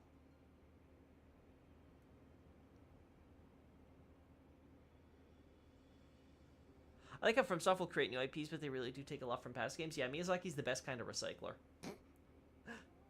I mean that not as a dig, like just unironically, he's just a really good recycler. He knows how to take the same fucking ideas that he's used time and time again and somehow make something new out of them. I will never get over when I did the Demon Souls lore for Boletaria and like it finally hit me. I'm like, oh my god, it's the exact same as Gundyr. I was like, oh my god, the lore is the same for Gundyr and Lothric. I can't, because the best part was, I did Gundyr and Lothric first, so it wasn't like I was biased by Demon Souls. I didn't get to that Boletaria thesis till much later. So, it just so happened that I came to a conclusion, and then I looked at the game that Miyazaki copied his homework from. Oh god. He has to take the axe out first? Gotcha. Ow! Come on, buddy. Take out your axe.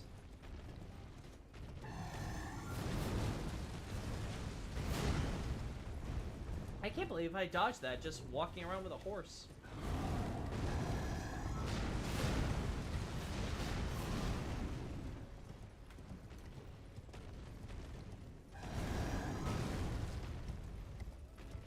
Are you done, buddy? Nope.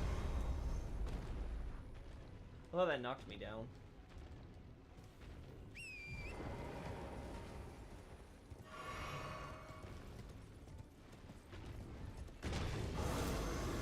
Oh.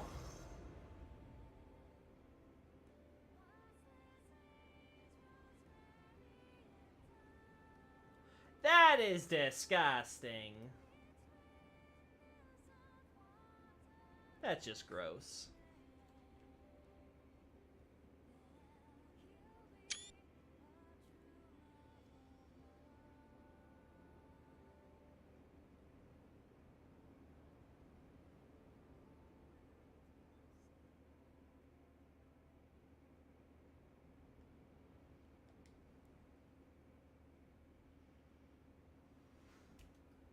Sure, let's just go with that.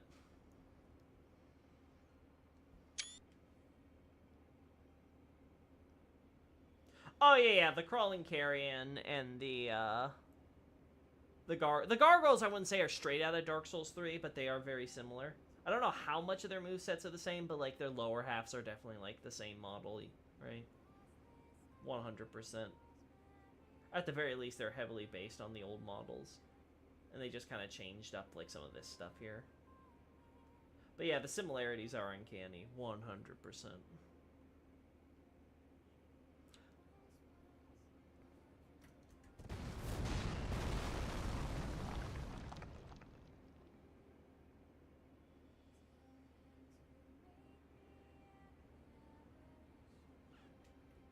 There we go.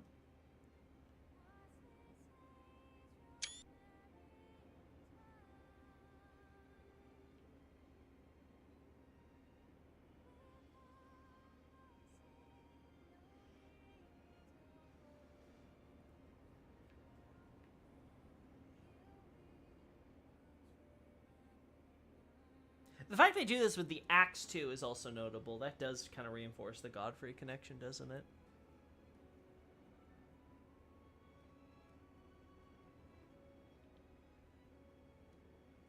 Should look kind of like it's steaming, huh? I'll be honest, Xavier. I don't see any steaming effect. I don't know if he gets a buff.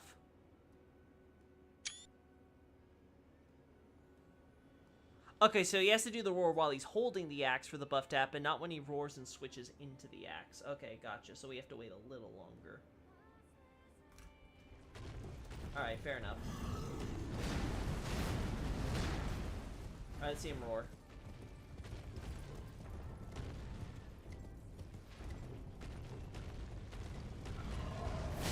Ow.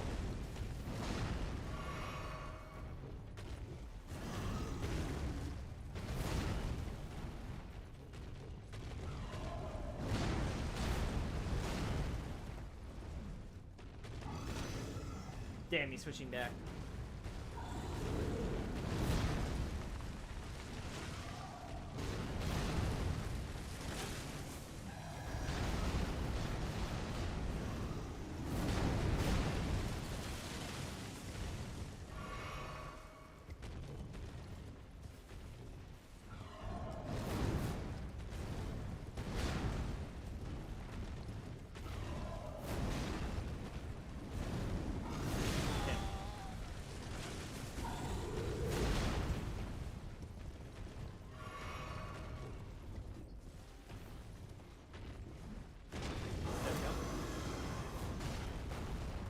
Alright, let's see.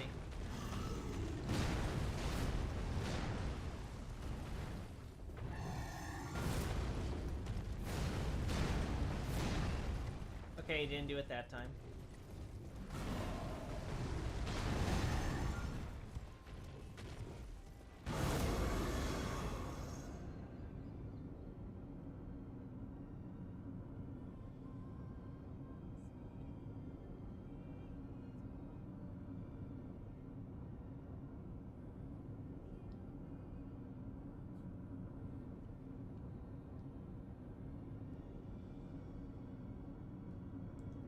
There we go.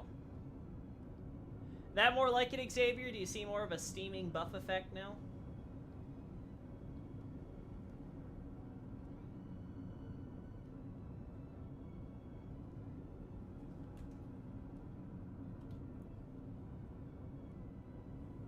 Forgot how darn well animated this game is. Oh, yeah, you shouldn't. Aren't the Misbegotten somehow related to Godfrey? This Gargoyle looks very Misbegotten-esque.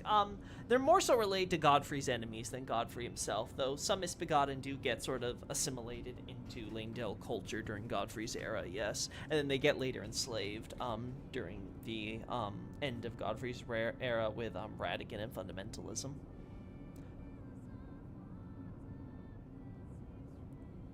Yeah, that's the effect. Good to see. Yeah, because this is what you're looking at, right? That's the steam right there, quote unquote.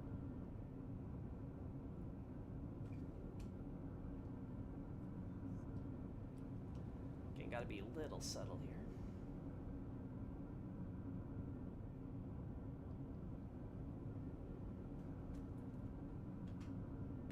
Nice.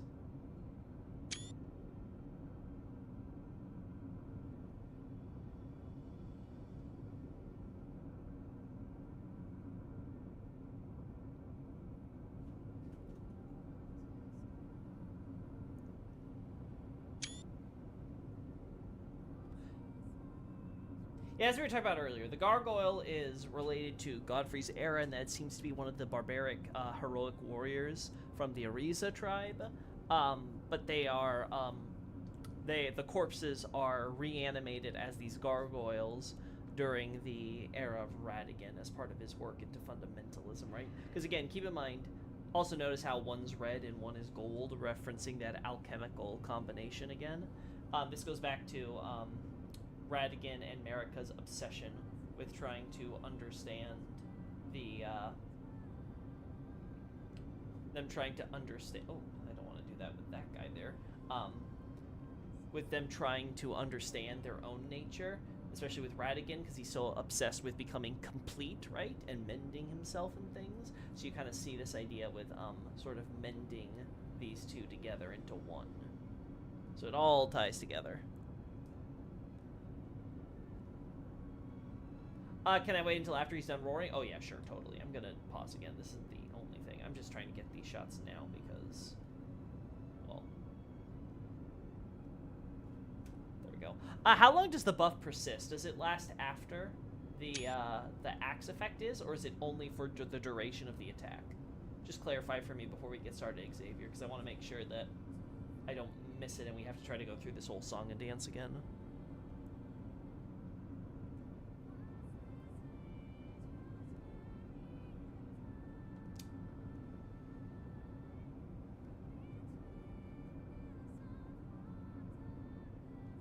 God, those are ugly toes.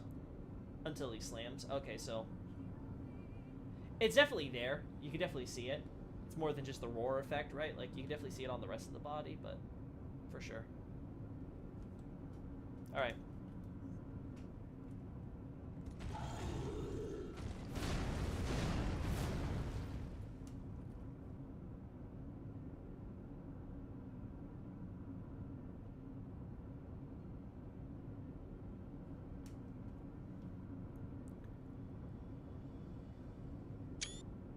May I ask what's the difference between unalloyed gold and golden order gold? I'm the wrong person to ask because I've purposefully avoided Miquella in light of the fact that the DLC was obviously going to focus around him. So I have avoided pure gold and or unalloyed gold and sort of the meaning behind that and all those questions. So again, I'm just not the person to ask on that subject.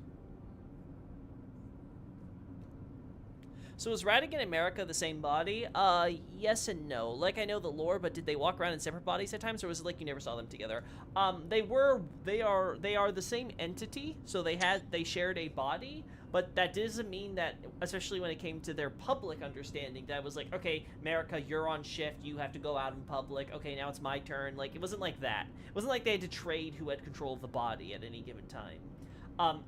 It is almost certain that they were having some sort of duplicate clone thing, allowing them both to act as independent entities, including when they had to copulate to give birth to Radigan and Melania. Yeah, they totally were able to have separate bodies, quote unquote. Now, this is not uncommon. If you look at, it's everywhere in Elden Ring. There are tons of examples of like duplicates and clones and things, and these are like clones of substance. Like, it isn't just like it's some sort of illusion or, you know, image being projected, like a ghost or something. It's very clear that these are supposed to be bodies of some physical substance with which we can attack and hurt or slay if we so choose. So it seems that most likely Marika and Radigan, by whatever means, did something similar. And this is how you can have Marika in Leyndell while Radigan is in Liurnia in the Caria Manor or whatever with Rennala, right? No problem. Yeah, again, I'm sorry. I'm sorry, Amin. I know. I'm sure you're curious, but I'm just not the person to ask on that type of question, right? Because I just haven't thought about it, and I wouldn't even know where to start on sort of what would be the substantial difference between unalloyed gold and like the typical gold, like what's been done to it, what makes it different or unique, what makes it special. Is there anything that really special? Is it purely a philosophical concept, really? Like, I don't know. I have no idea. Fun fact: the Black Gargoyles have Destined Death flavored versions of these effects. Yeah, that would make sense. Because we do see them do the Destined Death effects usually when they attack, right? So I imagine that these attacks too would be the same. Like the Silvertones tears being clones of substance? No, because the Silver Tears is an idea that it's an alchemical artificial creation where you have something that is trying to mimic somebody else. I can't say whether or not that is always the case with others. Like, for example, Irina and Hyetta. Irina and Hyetta are two separate bodies. You can find Irina's corpse at the same time that Hyetta's corpse is running around finding things. And you can, of course, kill Hyetta or something to that effect as well, right? So that's one example, right? Is that an example of, like, some entity which is able to mimic Hyetta in a physical sense? I don't know. I can't say that with any certainty, but it's 100% definitely the idea that you essentially have a quote-unquote clone of Hyetta going around there. I wouldn't want to compare it, though, to the Silver Tears, because the Silver Tears are very specifically a type of mimicry thing, where it's one substance, but it's able to essentially change itself so that way it can match another substance, to the point that they're able to copulate and thus give birth to the Night Folk when they interact with actual, real, flesh-and-blood humans, and create a new race of man as a result.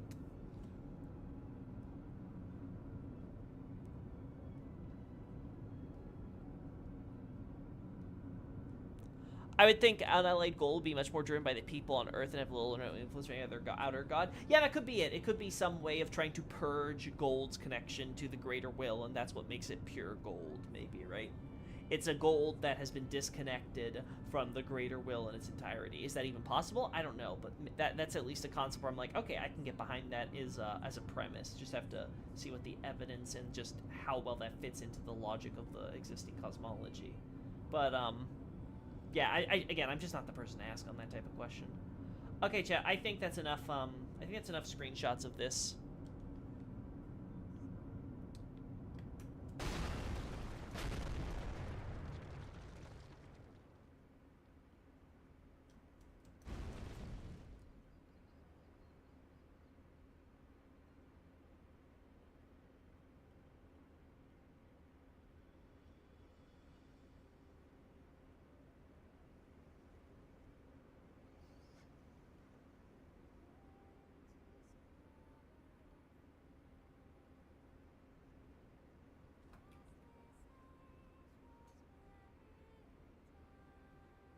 chat. I'm gonna do something really stupid.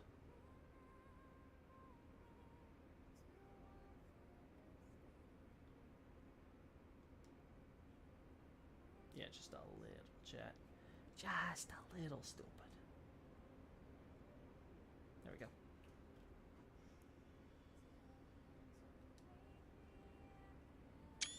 Thanks for the picture. You could probably do a better comparison if you had a picture of Godfrey rather than yourself rather than my clips. Yeah, but we're not going to get to Godfrey for a while with how my my playthrough has been.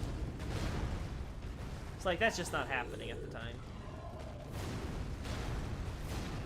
All right.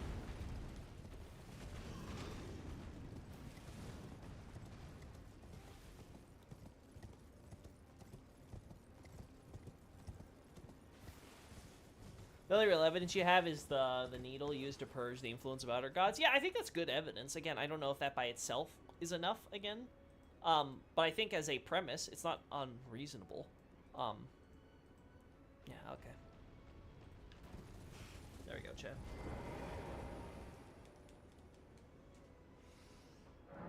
There we go. Alright, so that was cool. We got some neat pictures there. Always happy to have more stuff for Radagon.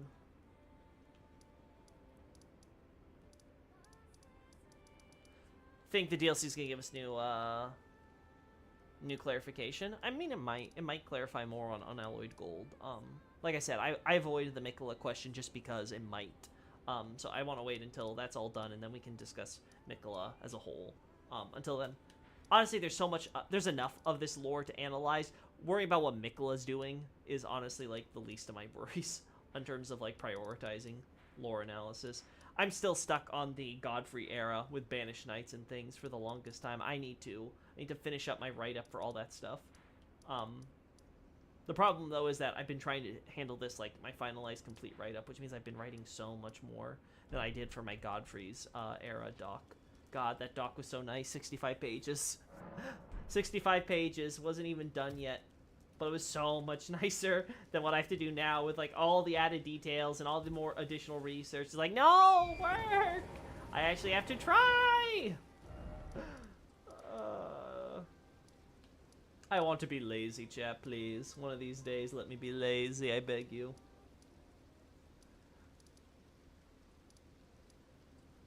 Hey, Night Scout. Yeah, I'm probably going to end the stream very soon, but yeah, it's still going for the time being. Yeah, Xavier wanted to show off some of the Godfrey buff things. I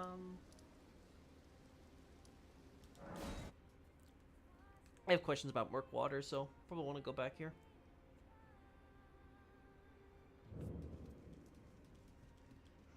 Yes, we have these. Oh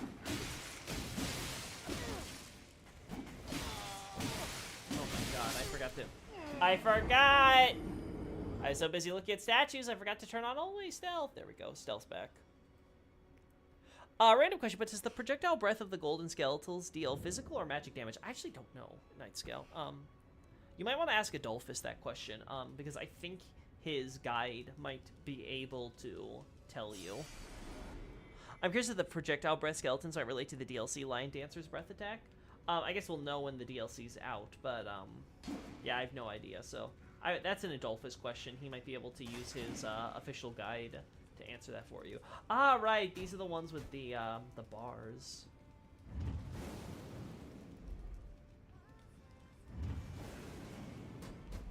I'm trying to think if... Let's quickly check through other... Does anyone remember any other catacombs that put bars over the tomb areas like this? Lion Dancer looks like a rock breath. Yeah, I wouldn't be surprised if it's more connected to like the Farm Azula culture type of stuff. But again, we'll see when the DLC's out what exactly we're dealing with. I think Impaler has these bars. Yeah, that's not too shocking, is it?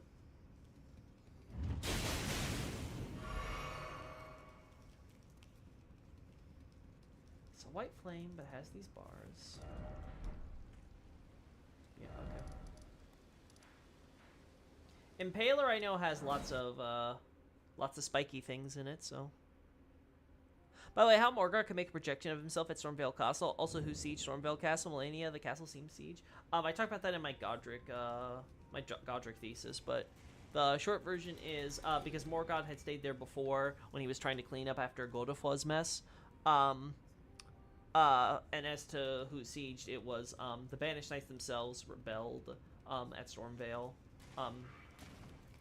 Basically, the lore for Godric can be summed up with he failed, and now everything's been slowly falling apart since. Okay, yeah, so we find these things here too. That's Impaler's Catacombs. We do not find them at Tomb Fort, I'm pretty sure. Is it bad I've yet to beat the game because it's too big and I can't keep enough focus to finish? Nope. I have not beaten the game either, Screech. Do not feel bad. I have refused to beat this game until the DLC comes out.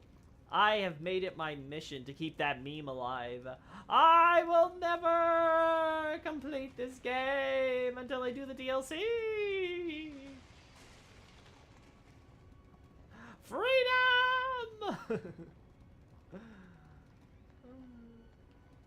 I forgot. Oh, there it is. I was like, how do you explore this area? Oh!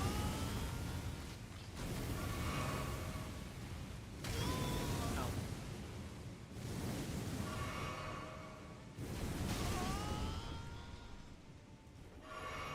You have nothing here either. Okay, so it's just not happening in here.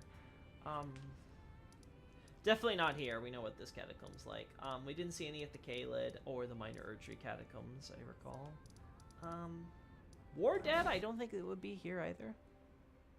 Loki beat everything but the last boss I was fighting. Oh, I haven't done it. I haven't gotten past, I haven't beaten Malekith yet on any of my accounts. One of these days I'll Comet Azurim. Like everything else. One of these days. No, yeah, this stuff uses the same basic thing, so it doesn't matter if I check here. Yeah, your typical.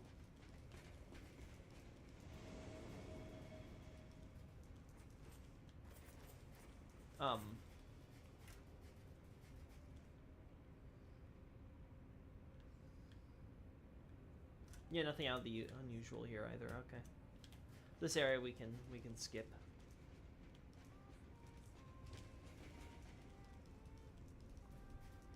There we go. I think Loki's even fought Placky. Nope, I have not. I have not defeated that giant dragon boil. One of these days. Admittedly, we are getting closer to the DLC, so I probably will start fighting Placky and Millennium more in the lead up, just so I can get the rust off me and get a proper, you know, nothing like fighting some of the harder bosses to help get rid of your Elden Ring rust, right? Unsightly would be a good option check.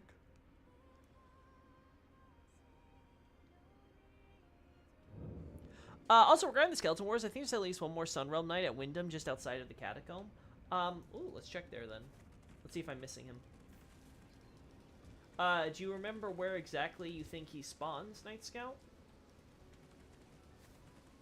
Oh, wrong this is the wrong Catacomb. I thought this was Wyndham for a second. Okay, let's check down here real quick and then we get out of here.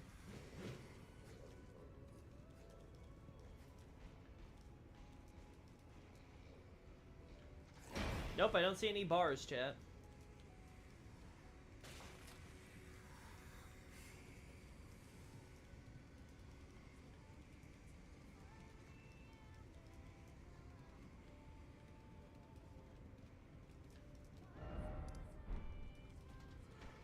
Alright, I don't think anything is here, so I think we can move on.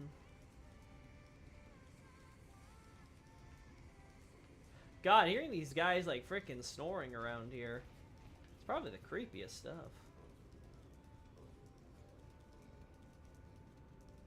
Alright, oh.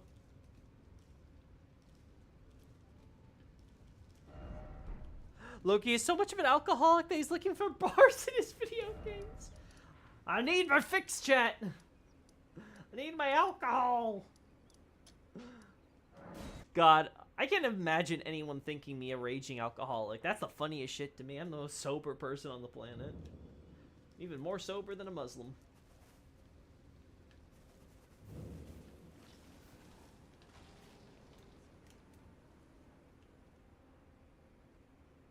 That's a regular. Walk out of the catacomb door, then just walk south toward the village while on the grassy slope. Don't go near the buildings. I know he'll show up if Mariner still exists at least. Okay, we'll see. Let's just go down this slope. Okay, he does come out of the ground. That's actually good to know. Okay. Let's get a shot of him. Because I was like, I knew there was more than one. I was like, I know I've encountered multiple, but I could only find one when we were doing the search by the building. So, okay. Thank you, Night Scout. Thank you for finding at least my missing second one. I think there might be more than just this guy, but we'll see. Where is he? There's the bastard.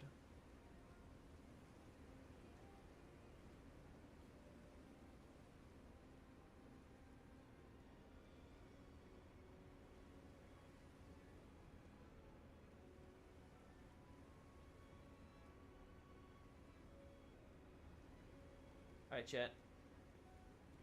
Your first thought might be, Loki, why the hell are you doing this? My answer to you is, because I can. God, that is a fisheye lens if I'd ever seen one. Holy hell.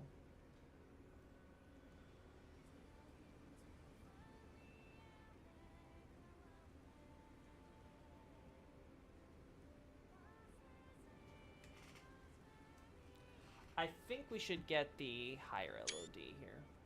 Oh! Yeah, there we go. This looks so much better.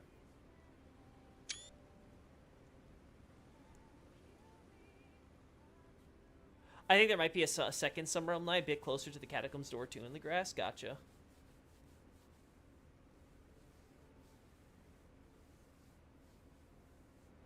Two more with the Pearl Drake plus one behind the Imp door. Oh, there's more in underground. Oh, you know what? I never did check the underground area because I thought it was empty. I'm going to check there again.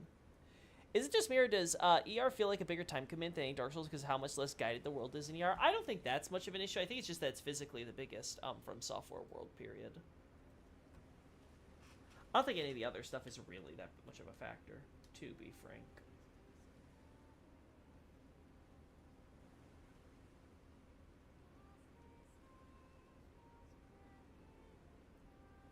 Okay, you know what?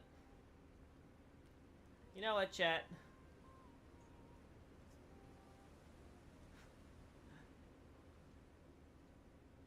Maybe I should have kept the higher LOD on. Whoops.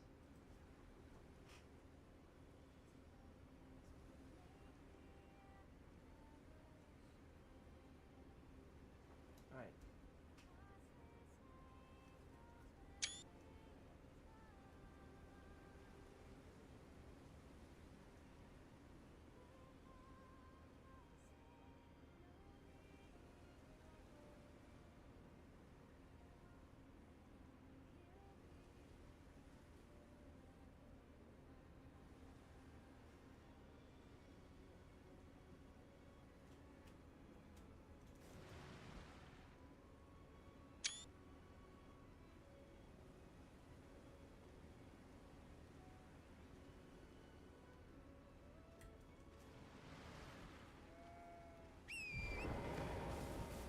Oh god, we're gonna deal with this. Okay, where's the other one you said? Second realm, bit closer to the Catacombs door, two in the grass? Okay.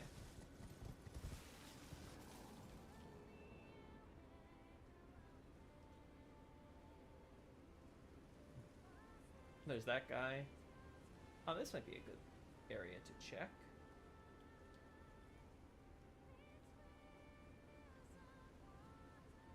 Oh, you're right. There are some more guys right there. All right, I'm gonna have to update my analysis there.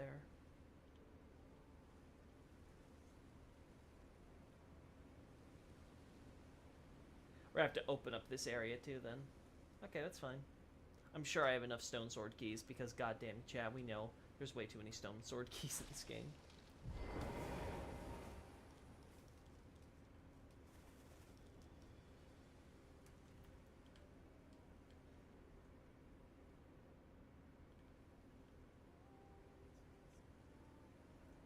What are these, huh? I swear, these things are so common in the vicinity of Gelmir. I'm starting to wonder if these have anything to do with Miquelon. They're not their own thing separate from him. At least in the context of Gelmir, I don't mean in general.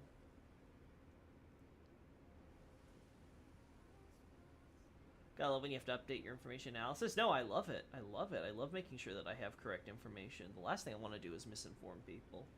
Especially when I was like, no, there's more. There's not just one guy here. I could have swore there were many. I know there is a bunch of them. Like, I remember this area being full of them. And then I can't find them when I'm doing my runarounds. But turns out, again, it's because I was missing all the areas they actually are in. 2 of them down there. Some of them in the actual, you know, coming out of the ground.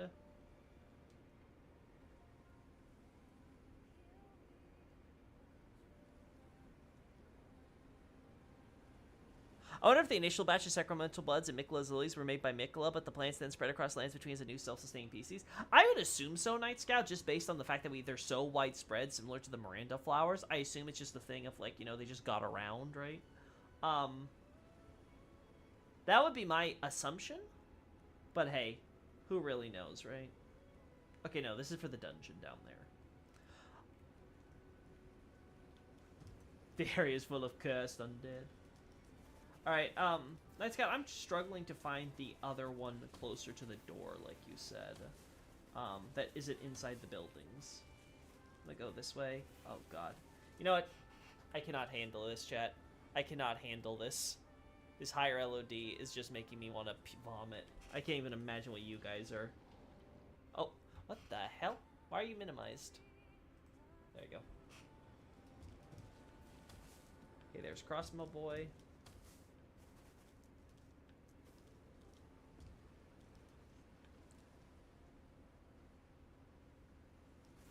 Sacramental Blood seem to appear in areas of mass slaughter of people with lots of runes, such intense grace like Gelmir.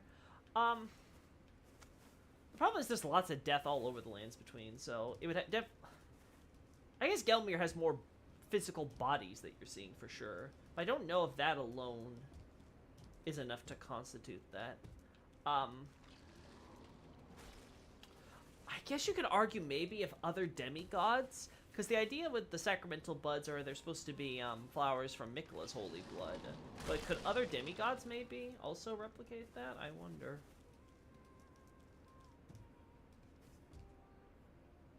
Yeah, I have the other knight that you're talking about in the buildings. Yeah, that one I have already, Night Scout. It's the one you mentioned coming out of the ground that I'm struggling to find.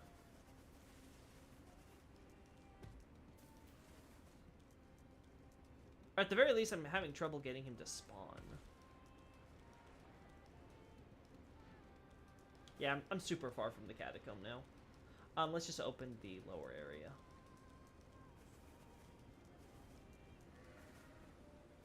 To maybe show these people were especially holy? Yeah, that's my point. Like, maybe demigods, like Miquella, would be able to apply. Now, granted, I think thought the point with Miquella was to be he's especially holy because he's born of the one god, but I guess, that could always be, more symbolic than anything.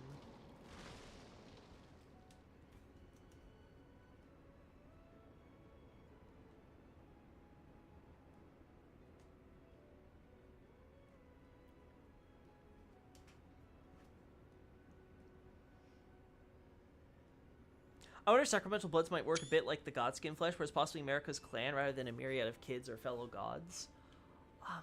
That would depend heavily on if America's clan has quote-unquote holy blood. I guess if you're including like the kids and other like if you consider all the people who are related to Marika via her kids into that quote-unquote clan, then yeah, sure, maybe. That's what I assume when I look at the Godskins, is that when we're talking about the quote-unquote gods, we're talking about the demigods, which would include basically everyone in the golden lineage. Anyone and everybody that would be part of the clan.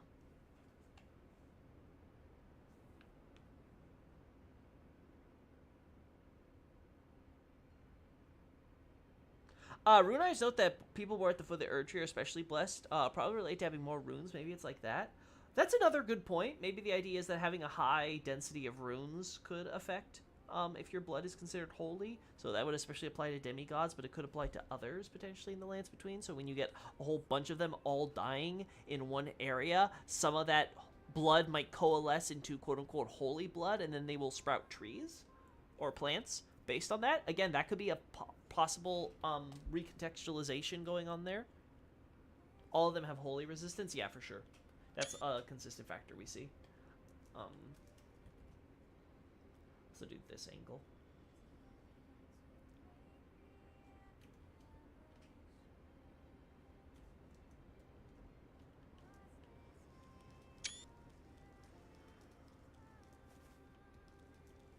I really want to find this fifth boy, so...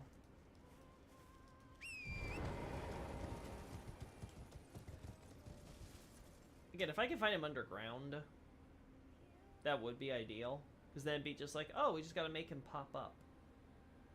But I'm not seeing a model.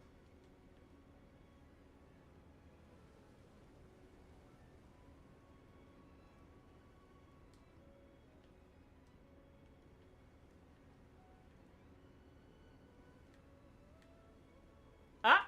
Wait, we found some models. Nope. Nope. Nope. Damn. No luck there. That wasn't it.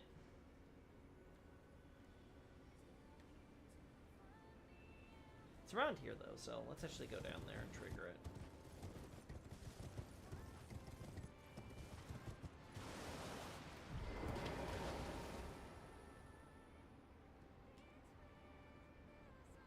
Yeah, more guys here. There's you one. There's the other guy.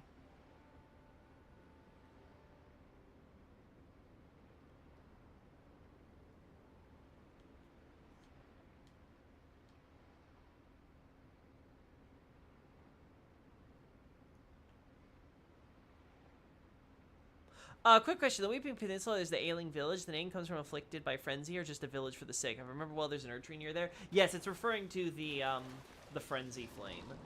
Keep in mind, it's known as, like, the mad flame disease, essentially, in Japanese, so... and it's more so the diseased village, right? So, it's very, explicitly referencing the disease we see them all afflicted with. And keep in mind, that's the general trend with these areas. These areas tend to be named... not necessarily because it's like a canon name that anyone calls them by, but because it's describing some aspect of the area for the player, like the Impaler's Catacombs, because there's a giant impaling trap. Like, that's the main feature of it. It's probably your tutorial intro to that type of trap, right? Or the Earthbore Cave. Earthbore Cave is more accurately downhole. Why? Because the main gimmick of that cave is you, oh, look, the chest! I run over to it. Oh, I fell down the hole. Right? These are very basic names describing stuff. Obviously, there are exceptions, like when it's, like, named after, like, either a local area, or if it's, you know, got some special thing there, or, like, it's based on, like, the landmass. Does Dominula even have younger women, Xavier? They seem equally old. Do you mean the Blue Cape ones? Yes, the Blue Cape ones are specifically supposed to be the quote-unquote young maidens. Now, you can argue about that because they use the same model as the quote-unquote others that are presumably not young.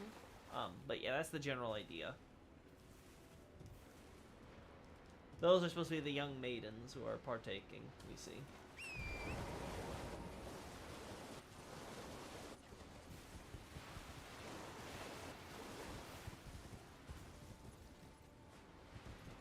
Yeah, I would agree. I think that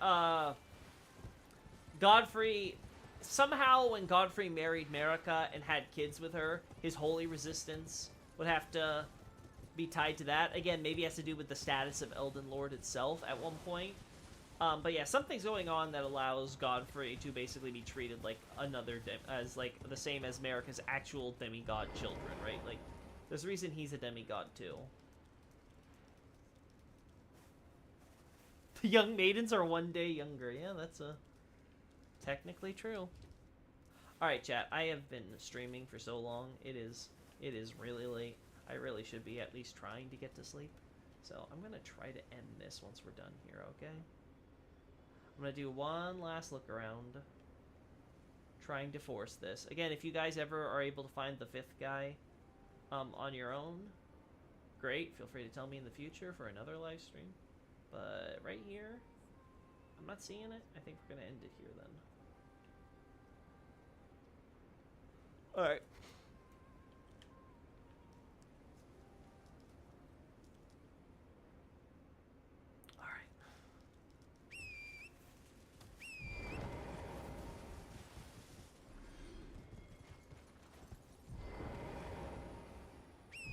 Oh, the younger Dominula women have a higher holy resistance? That's cool. That's neat.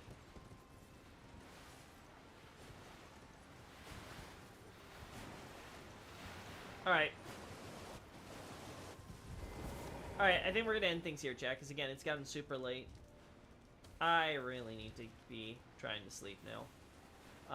Let's get ourselves out of the way of all the enemies. Yeah, no problem. I'm glad to have been doing the stream, guys. Thanks for showing up. It's great talking to you all. There's a lot of new people here. I always appreciate it. Always happy to have you guys on my streams. Again, assuming I get a good night's rest and my work schedule is okay, we'll probably do Honkai Star Rail tomorrow, technically today. So that'll be cool. You said that a long time ago, Xavier. Well, you know me, Xavier. I don't know why you bother pointing this out to me. You know it's because I just don't remember. Anyway. Yeah, I gotta go, so. 5th guy might be super close to the Catacomb Dorms in the grass if he exists. Yeah, I couldn't find it when I was walking around the grass, Night Scout, so again, if you were able to force it on your own, feel free to come back to me and, like, give me more specific instructions on how you did it. But until then, I'm just gonna assume that's just the 4, which is fine by me. It's enough. Either way, the point is that we have more than, a few at the village, which is a very good ratio compared to many areas where we find them. So, again, gonna go with that. Some are lynched for the largest of the Scythe Great might have done that. I don't know about the lynching part. I think it's just the way that they try to, you know, vary up the way you'll find the enemies. Like how some are just like bones on the ground and some are like, you know, buried, quote unquote, underground, but not so deep underground that they can't like unbury themselves or stuff, right? Anyway, point is, I gotta go, chat. I'm sleepy. I'm tired. My brain is probably about to like completely deflate, so we gotta get going. Later. Bye.